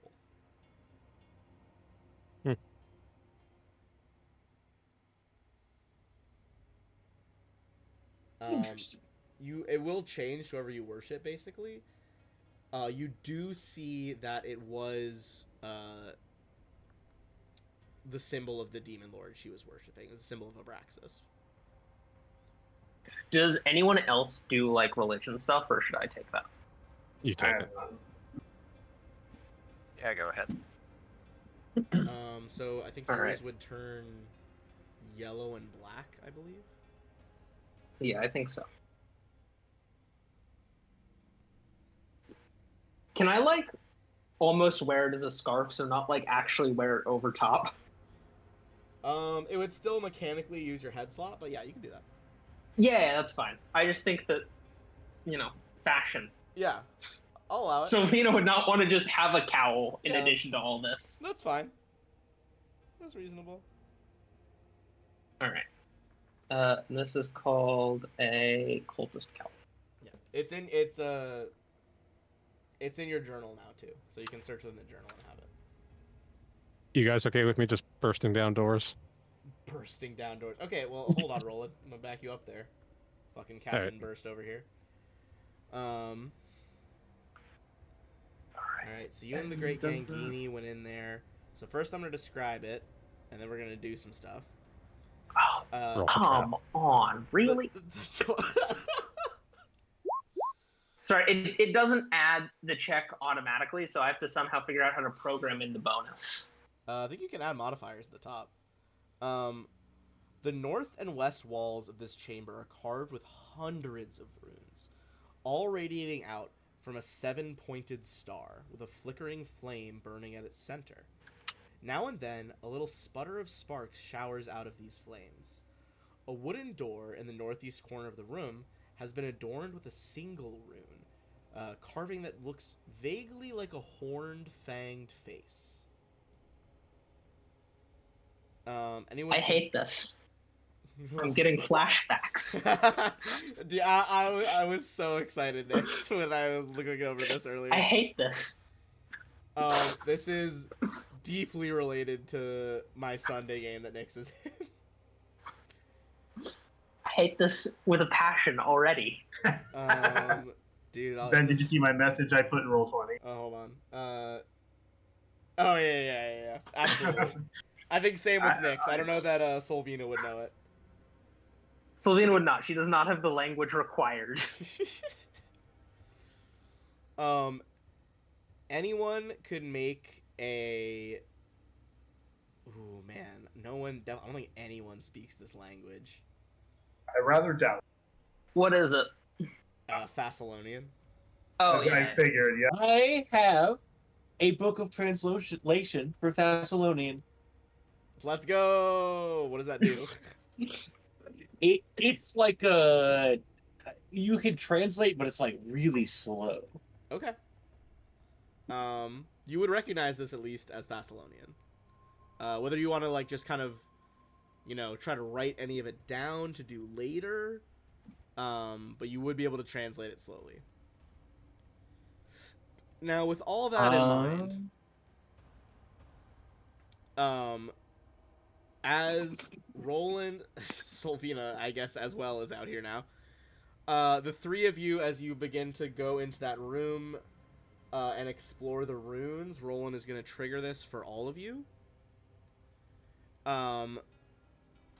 2 beams of fire lance out of the 7-pointed stars on the opposite walls and like pan across the room like 2 bisecting laser beams. Roland, the Great Gangini, and Solvina, give me reflex saves. 2 of them. Just 1. The beams are like a combined trap. 2 of this would be cruel.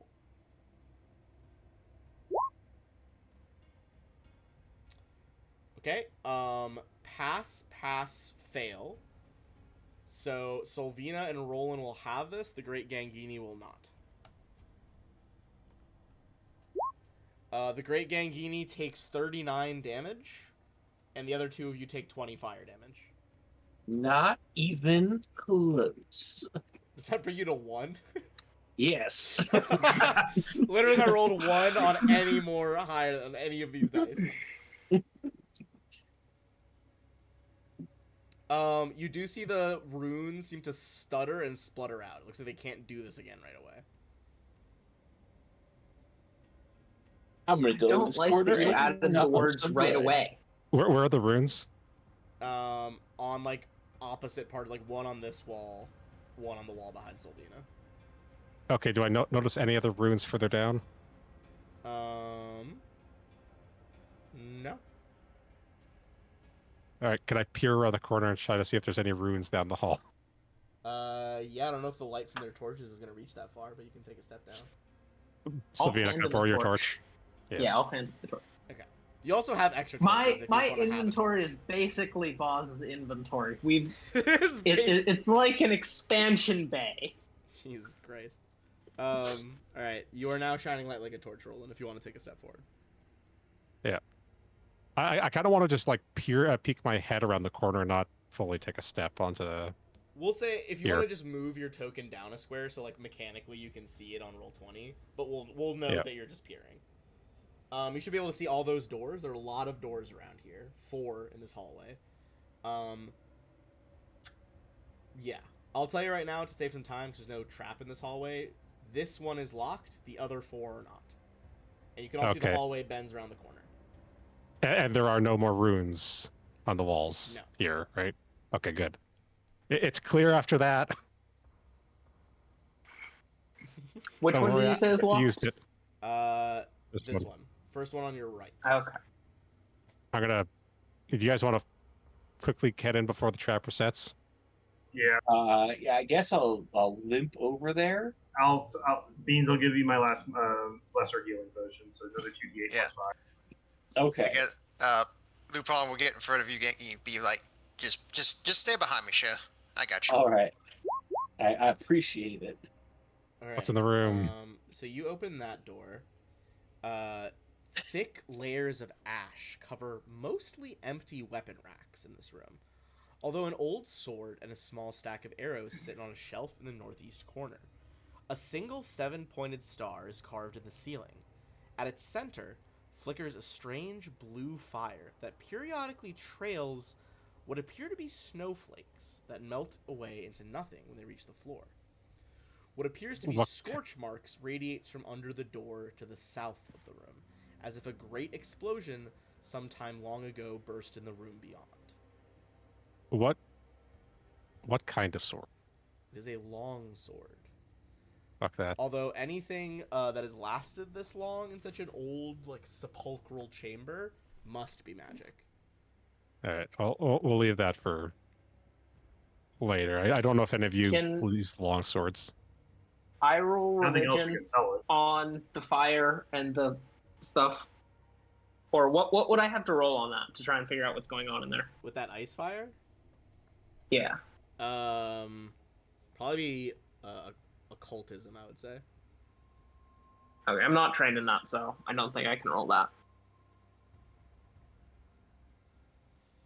I'd say you could also try Arcana, if you want to do that. I can do Arcana. 18 or This was a devastatingly effective trap that clearly is broken now and doesn't work. Basically, it would flash freeze intruders.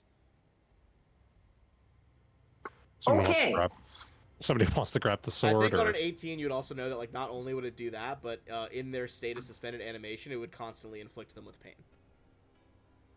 And I think it does not work anymore. It doesn't work. I think you're positive it doesn't work anymore. Alright. Can I roll Arcana on the sword? Yes. And the arrows, and also there's 2 runes in the corner. It said and the arrows and 2 runes. So 3 Arcana checks?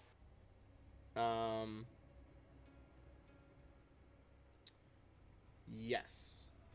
3 Arcana checks. Alright. We'll do second one is the runes, third one's the arrows. I don't care about the arrows. None of us use bows. Okay.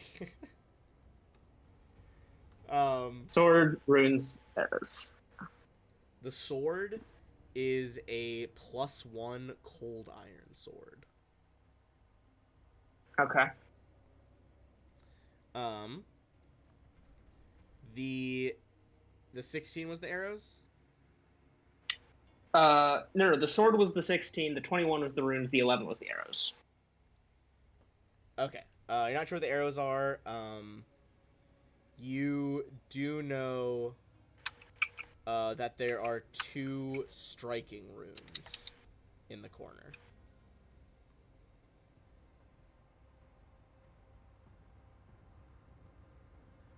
Runes are like magical upgrades for weapons that can be engraved onto them through a special process. This one adds damage. Adds an extra damage dice, specifically. And 2 striking wounds. Yes. Would that also add onto the attack roll, or is that? No, so it's a. It's there's giving a an separate example runes with the +1. Mm-hmm. No, Okay. there's striking runes are only damage, and there's another rune that I think just does. It's a potency rune, I'm pretty sure. Adds pluses to That's it. Yeah. That's what I have on my sword. Can you have Same. more than one rune on a weapon? Yes, so we can have both potency and striking runes. Yeah, you can have both. Alright. I will... I'm trying to remember what roll you Grab... have to do to, like, add them to stuff, and I'm totally blanking right now. Which is good for me, because I would like to be able to use it on my staff. Yeah. I'll grab the sword and the runes. And do people want the arrows? I'll Arcana the arrows, see if I can figure them out. 15. So to add them onto something, you must be able to craft magic items. Maybe there's somebody in town. So you'd probably have to find someone who could do that, yeah. What about the arrows? Because Beans is looking at them too. Oh, you looked at the arrows. Oh, okay. Then you do recognize these arrows. There are 6 arrows that are what are known as beacon shots. Do you guys want me to put those on my inventory, or do you guys want them on yours? Cannot use them. So. Alright. I'll put them on mine until we can get rid of them. Basically, Okay, it just sticks tell into them. them and spews sparks to negate them from being hidden or concealed. On a 15, you do identify that a 7th arrow is something actually different to the first 6. That is a storm arrow. Oh. When struck, they are buffeted by raging winds and struck by a bolt of lightning. Deals 3d12 electricity damage after reflex save. If the arrow is shot from a weapon with a shock property rune, the DC increases to 27. Okay. I've got all of those added into the inventory. Do we want to check the door to the bottom? I mean, we're finding a lot of good stuff.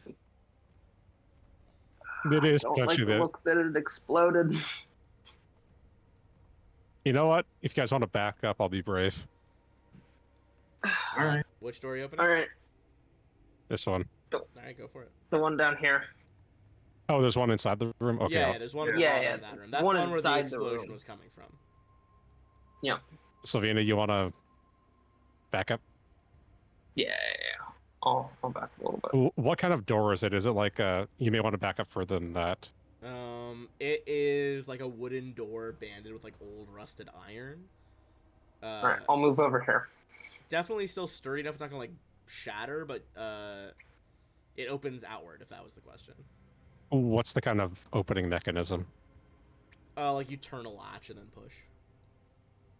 Can I tie a rope onto the latch? Sure. And then I'll try to pull it from over here. It pushes open. Oh, for...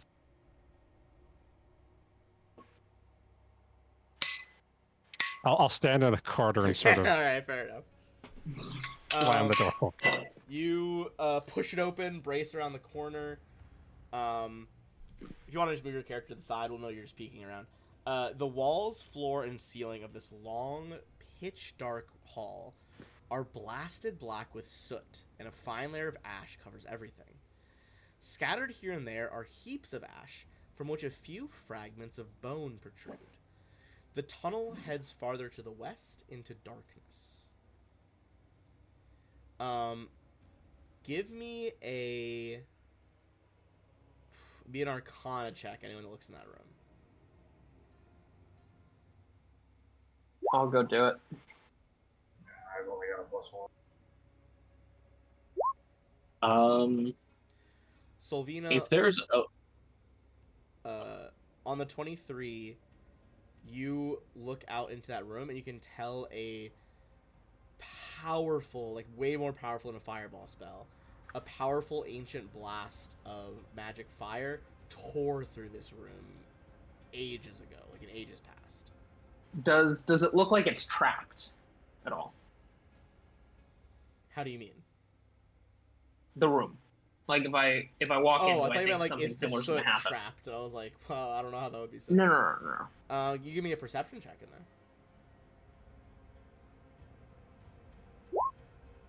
there. You don't see any traps in there. All right. I make my own. I Make can't. your own trap. No, my own perception check. Yeah, go for it. I'll do one as well. 20. We're taking turns being competent, Nix. Yeah. All right. On a 23 from this angle, you can see that there is a. Where does your token go? Oh, it's like different on my screen. Roland, you can see just over in this square, there is a hidden door in the soot-covered wall. Like this one right here? Not that Oh, one. That one is not hidden. There's one to your right that you can't see because I have hidden it.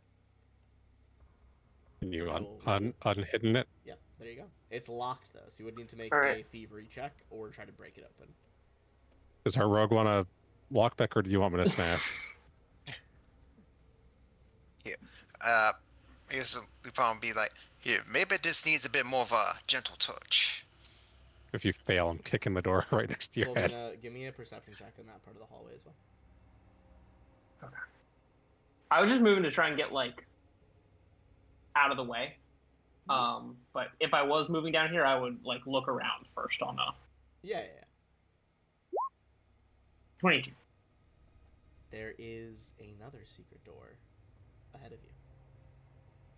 Is it unlocked? It is also locked. Okay. I'll just say to Lupin, there's another one over here. All right. Go ahead and give me a thievery check on that first door. All right. 18. I remember a guy go full Baldur's Gate on that. 19 is enough. I'm going to unlock this door, and you guys can open it. Yeah, before he does these, I would give him guidance each time. Okay. I gotta remember, I can do the Baldur's Gate thing. The Baldur's Gate thing. You open the door. This room's walls, floor, and ceiling are caked again with a thick layer of dark soot and ash. A 5-foot wide, 2-foot tall slab of red stone stands in the middle of the room, its top etched with the image of a 7-pointed star. Surrounding it stands 5 more slabs of red stone. These red pylons and the central stone are curiously devoid of any ash or soot, and occasionally seem to shimmer with a faint fiery energy.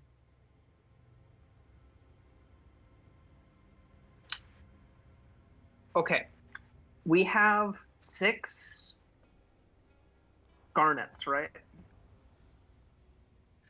Yeah, we probably will take out You the also ones like, noticed yeah. the knife was shining in the handle as well.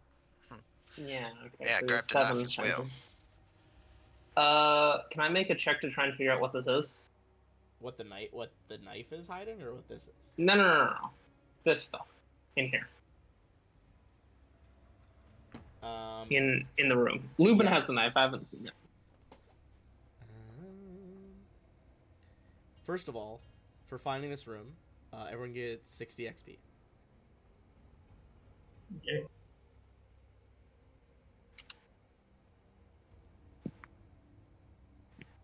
You could give me an Arcana check on this room, yes, if you would like to examine it. Sylvina, this is so far out of any magic you've ever seen. Like, this is insanely complex. The best you can tell is that these like stone megaliths served as a focus for some sort of greater arcane purpose. Can I try an Arcana check? Yeah. How about a critical failure? I did forget this earlier. You guys do get an extra hero point for defeating the demon. I guess we're doing a hero point then. All right. I swear I'm an Arcana expert. There, that looks more like an Arcana expert level. On a 24, this not only is like something to focus energies, it is to focus and redirect them. Like, you think that the energies in this room would be redirected to a different location, a building, a point on the land, that it would then project an insane amount of energy. Interesting.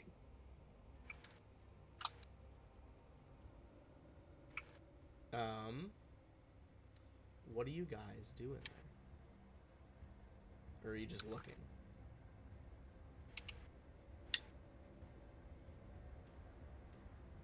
Well, we don't have any idea where it projects to. No. Maybe we should check out the other rooms first before we come back here. Yeah. Yeah. Well, let's not tinker with this just yet. Yeah, we probably ought to figure out what this thing does before we start fucking around with it. I fucking this whole thing is such a good callback to Rise of the Rune Lords. It's making me feel...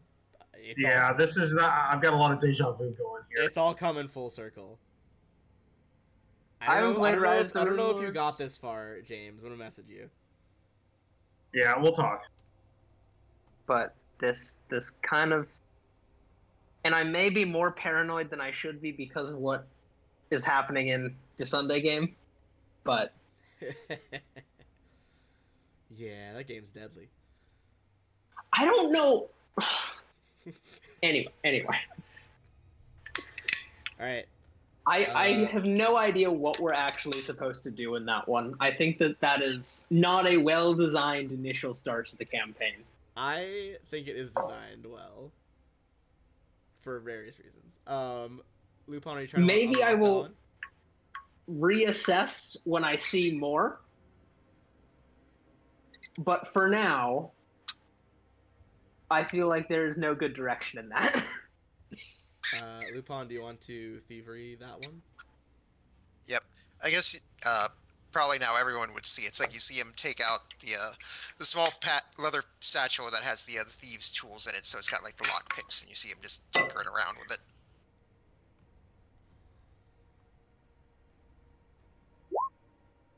$25. All right, you pick open yet another door. And I sent you a couple of replies. I have 2 guesses of what that might be. Okay.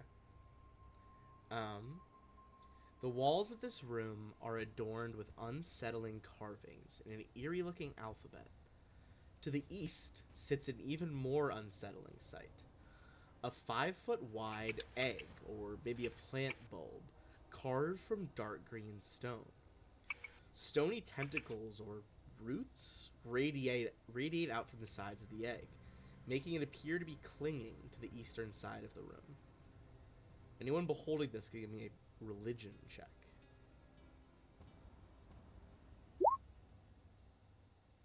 No idea what the fuck that thing is. I will use a hero point there. Okay. All right, not disastrous. Don't worry, I got this. What is guidance at? 24. I assume you're guidancing Solvina because she's the best. Yeah, I can do that. B +1. Okay. The DC is 25, so that'll work. You are like about to put it together. Tarek like puts a hand on your shoulder, Solvina. You like that last like link between your neurons, little spark of inspiration there. This whole room is a shrine to the Clipoth Lord Yamasoth. Clipoths, for those who don't know, were the original inhabitants of the like outer rifts, the abyss, where demons now live. They were kind of like the native species that demons then took over from them. It is ostensibly a demon lord, being perhaps one of the only Clipoth that kind of made the transition from Clipoth to demon lord.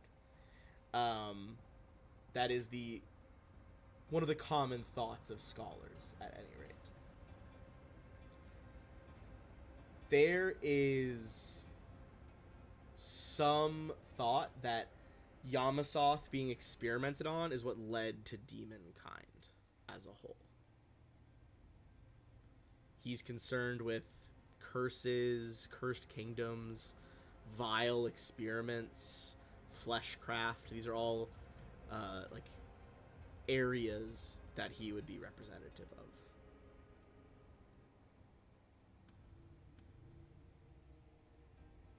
Give me a perception check, anybody? Who's also looking in there? You would also think the carvings on the wall are prayers to him, by the way. On anything over a 20 or over, the central pod of the altar can be opened by gripping one of the many shallow fissures along its surface and tugging forward. From examination, you would think it would basically open like a flower or a mouth with like sharp tooth-like spikes splaying out. Whether you want to actually open that is up to you. Who wants to bite the bullet? It's like Shove Lupin's Lupin just out of the gonna way. is just gonna shake his head like, nope, I ain't touching that thing with the 10-foot pole. I open it. Roland, you pull and it goes like kind of like irises open in these sharp jade like tooths. You see inside, clearly having died inside, you realize that like the way it spirals open when it closes must almost be like an Iron Maiden. You see a skeleton inside, and inside the rib cage, like just below the ribs, is a serpent statue made of jade. Clearly magical. Yoink. If anyone wants to make a Arcana check to identify it. Oh, do it.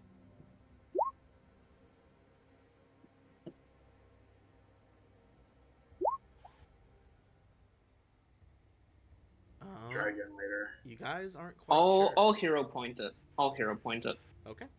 I'll guide the soul. I didn't- 28.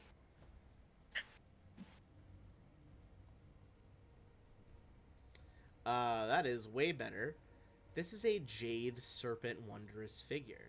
You guys could throw this down, say the activation name, and it would spawn into a giant viper. Okay. Interesting. Who's gonna put that on their list? I'll take that. It's, Okay. creatures and stuff are kind of my. Now, speaking of, do you want the +1 cold iron longsword? I can't use it. Okay. I could use it. It's just kind of useless for my build. We can sell it later if nothing Yeah. else. All right. Okay. Should we start? Should we explore the other rooms that we can, like Yeah. this one up here? And at some point, we still have to check out the rest of, down here and up here and these. In the All the ceiling of this room, of this unfurnished room, is a single carved star with a fire flickering in it. The floor next to the southeast door bears a scorch mark, as if the area beyond the closed portal suffered an intense blast long ago. Inside the room, you see a 7-foot-tall statue of a bat-winged, vaguely humanoid bull with golden-colored horns standing in the corner. If anyone wants to make a religion check on it, they could. I'll again give guys. Does this look like the same trap that was in the other room? No. 27 on the religion check. So first of all, you think that statue is a divine guardian. Kind of like a type of creature or construct that is placed to guard temples. This one in particular is carved in the image of Hagenti, the demon lord of alchemy, invention, and transformation. You would know that a typical divine guardian, Sylvina, is usually like double this size. So this is still one of those, but probably not as deadly as they tend to be. Alright, I'm just gonna say, that thing will try and kill us. Oh, joyous.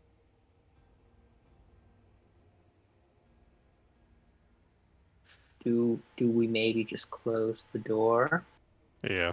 Yeah. I think we've gotten what we came here for anyway. We have. I would like to check out the rest of the rooms if possible, This is what Sure. the More money? statue looks like, by the way. Oh yeah, I ain't fucking with that. Why? He looks so friendly. Tarek looks over. Yeah, Oh, really? Was it the big fuck off axe or the golden horns that gave it away? Honestly, the teeth was more what bothered me. And I am curious what's off this direction, but that's And Tarek looks over. Considering we're all injured, perhaps we consider retiring to the surface for now. We have what we came for. I think we explored. I think we explore more once we've recovered a bit. But You This do is have getting- Nawalia's body, yeah. Yeah, I think the father might want to know about all this demonic shit going down in his basement. How about you guys come back up and I'll quickly open the last two doors. let's do that. which No. I would like to at least. Well, we've got at least 3 doors that are unopened. Yeah, I think we come back and Um, finish dungeon crawling later. All right. I will agree with that. However, I want to check out the other 2 paths and the cave part first before Okay. we go up, just to make sure there's nothing living down here that we missed. All right. Okay. I think I'd be okay with that.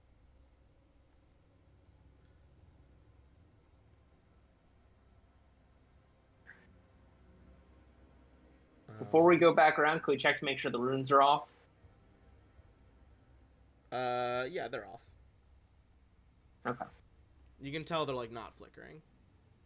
All right. And we should make note of the runes for when we come back. Yes. All right. Who wants? Do we want to go down or up first? Let's go down for. Or actually, no, we're already up here. Let's go up first, I suppose.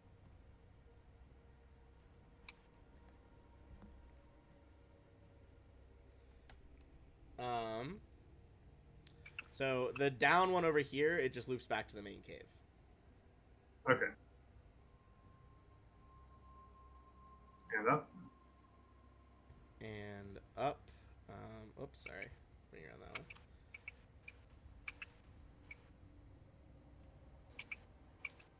Continues to loop back around. Do another barricade. Back to the same run.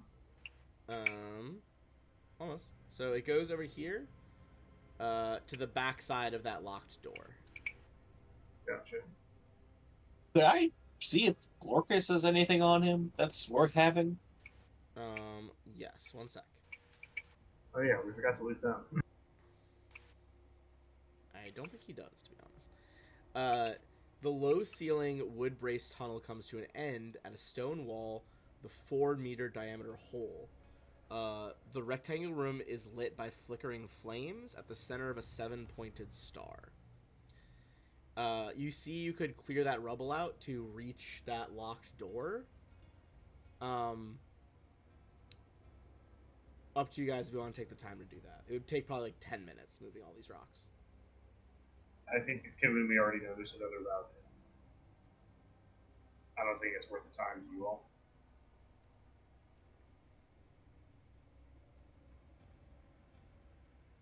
Anybody? Yeah, I think we're good. All right. I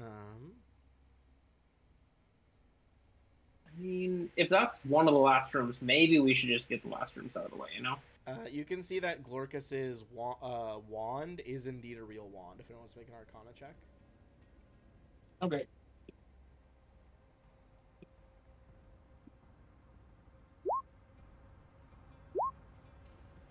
Alright, well, he's got a wand. We can come back to that. You can just call it Glorcus's wand.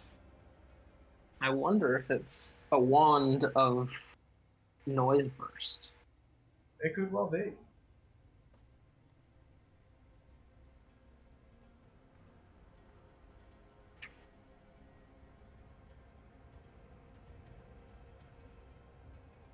Alright. You guys head back to the surface then. And are able to meet Father Xantus, kind of waiting for you. As we show up considerably worse and bloodied. Yeah, are you all right? Well, if you mean aside from the goblin ghouls and their fucking demon, yeah, we're just fine, thank you. Well, it seems you've recovered her remains. I'm in your debt. They wanted it specific. They wanted her specific for something. She was on an altar for some ritual. They seem to have some sort of demon temple down there. The ghouls do? No. The demons. There was a, What? like, Brimarack down there. There's a Brimarack manifested under the boneyard. There's a lot of other iconography down there. Some 7 You guys would also know that everywhere. the goblins were making stuff to a different demon lord on the altar than what the Brimarack Yeah. was doing. Well, so the goblins were doing demon stuff to which demon was the goblins to? Abraxas. No, Abraxas was the other one. Was it? Okay. Yes. You didn't. I don't think you guys figured out who that one was. You just knew it was a different demon lord. Okay. But it was not Abraxas. The goblin. you know that. Sorry, the goblin ghouls were doing stuff to one demon lord. The Brimarack was doing stuff to Abraxas. There was a room which was for Yamasoth, and there was a Divine Guardian of Hagenti. And we didn't check out the last two rooms. The ghouls wouldn't have built something like that. I'm It guessing seemed it's older. old. It seemed old. Over 7-pointed stars, runes everywhere. His head like snaps up, and he's just like, Sihedrons. It must be more left over from the old Thessalonian ruins that used to be here. We figured maybe tomorrow we'd go down and check out the rest of it. I would be willing, perhaps to pay you more if you could help map it out down there. The last time ruins of this nature were uncovered below the town, it was almost disastrous. Speaking of paying more, we did just fight a demon that you didn't know about. Yeah, and I think if we're going back down there, I think we might want to negotiate for what you call hazard pay. I can work with the treasurer in the temple, but I'd have to figure out where we would get the funds from first. So I can still give you the 75 that I had ready for each of you. Do you have a smith who can work with runes? There's smiths in town that could probably work on that, yes. Maybe you could commission them to add some runes to our weapons that we found. I could definitely look into that. There's also the Rune Watchers. It's a group in town. They work with Thessalonian lore. Perhaps they might know. They're led by Brodert Quink.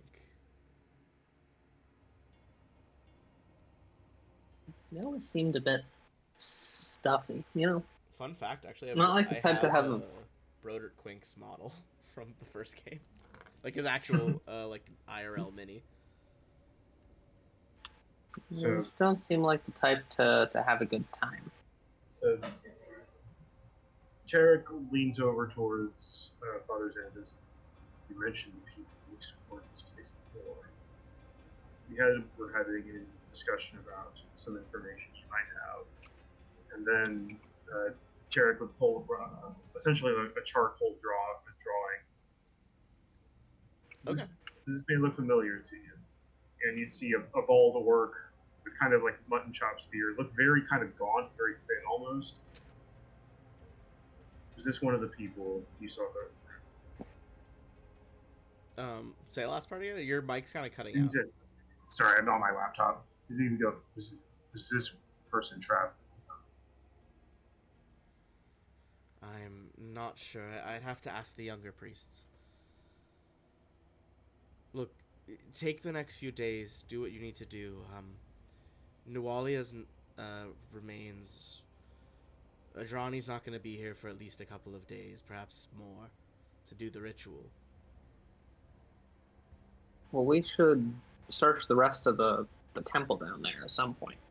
Yes. Agreed. I can heal you all, and perhaps you could rest up before you go down. Yeah, that was kind of what we were thinking, you know, we'd rest up. I was thinking, you know, maybe we'd all go get hammered, but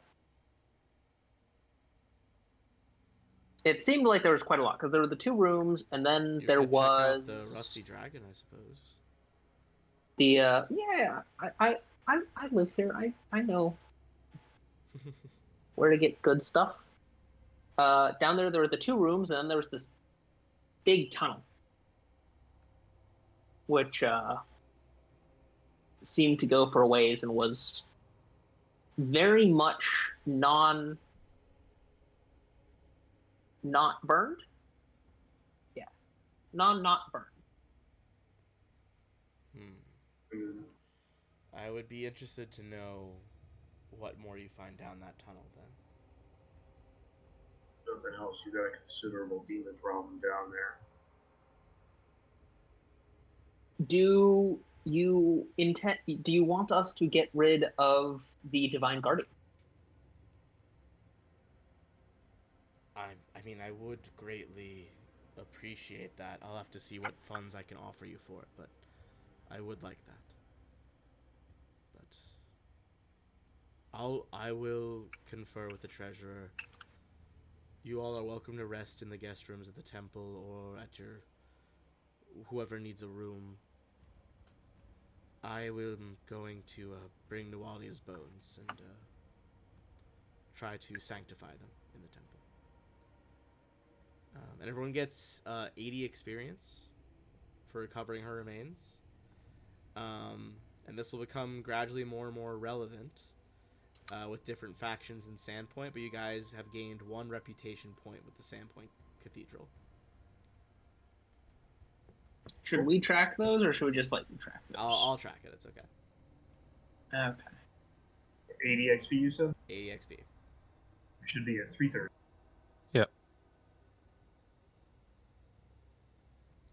All right. I think we'll pause there and come back next week. Woohoo! All right. Okay. All right. Welcome to the new campaign, everybody. It begins.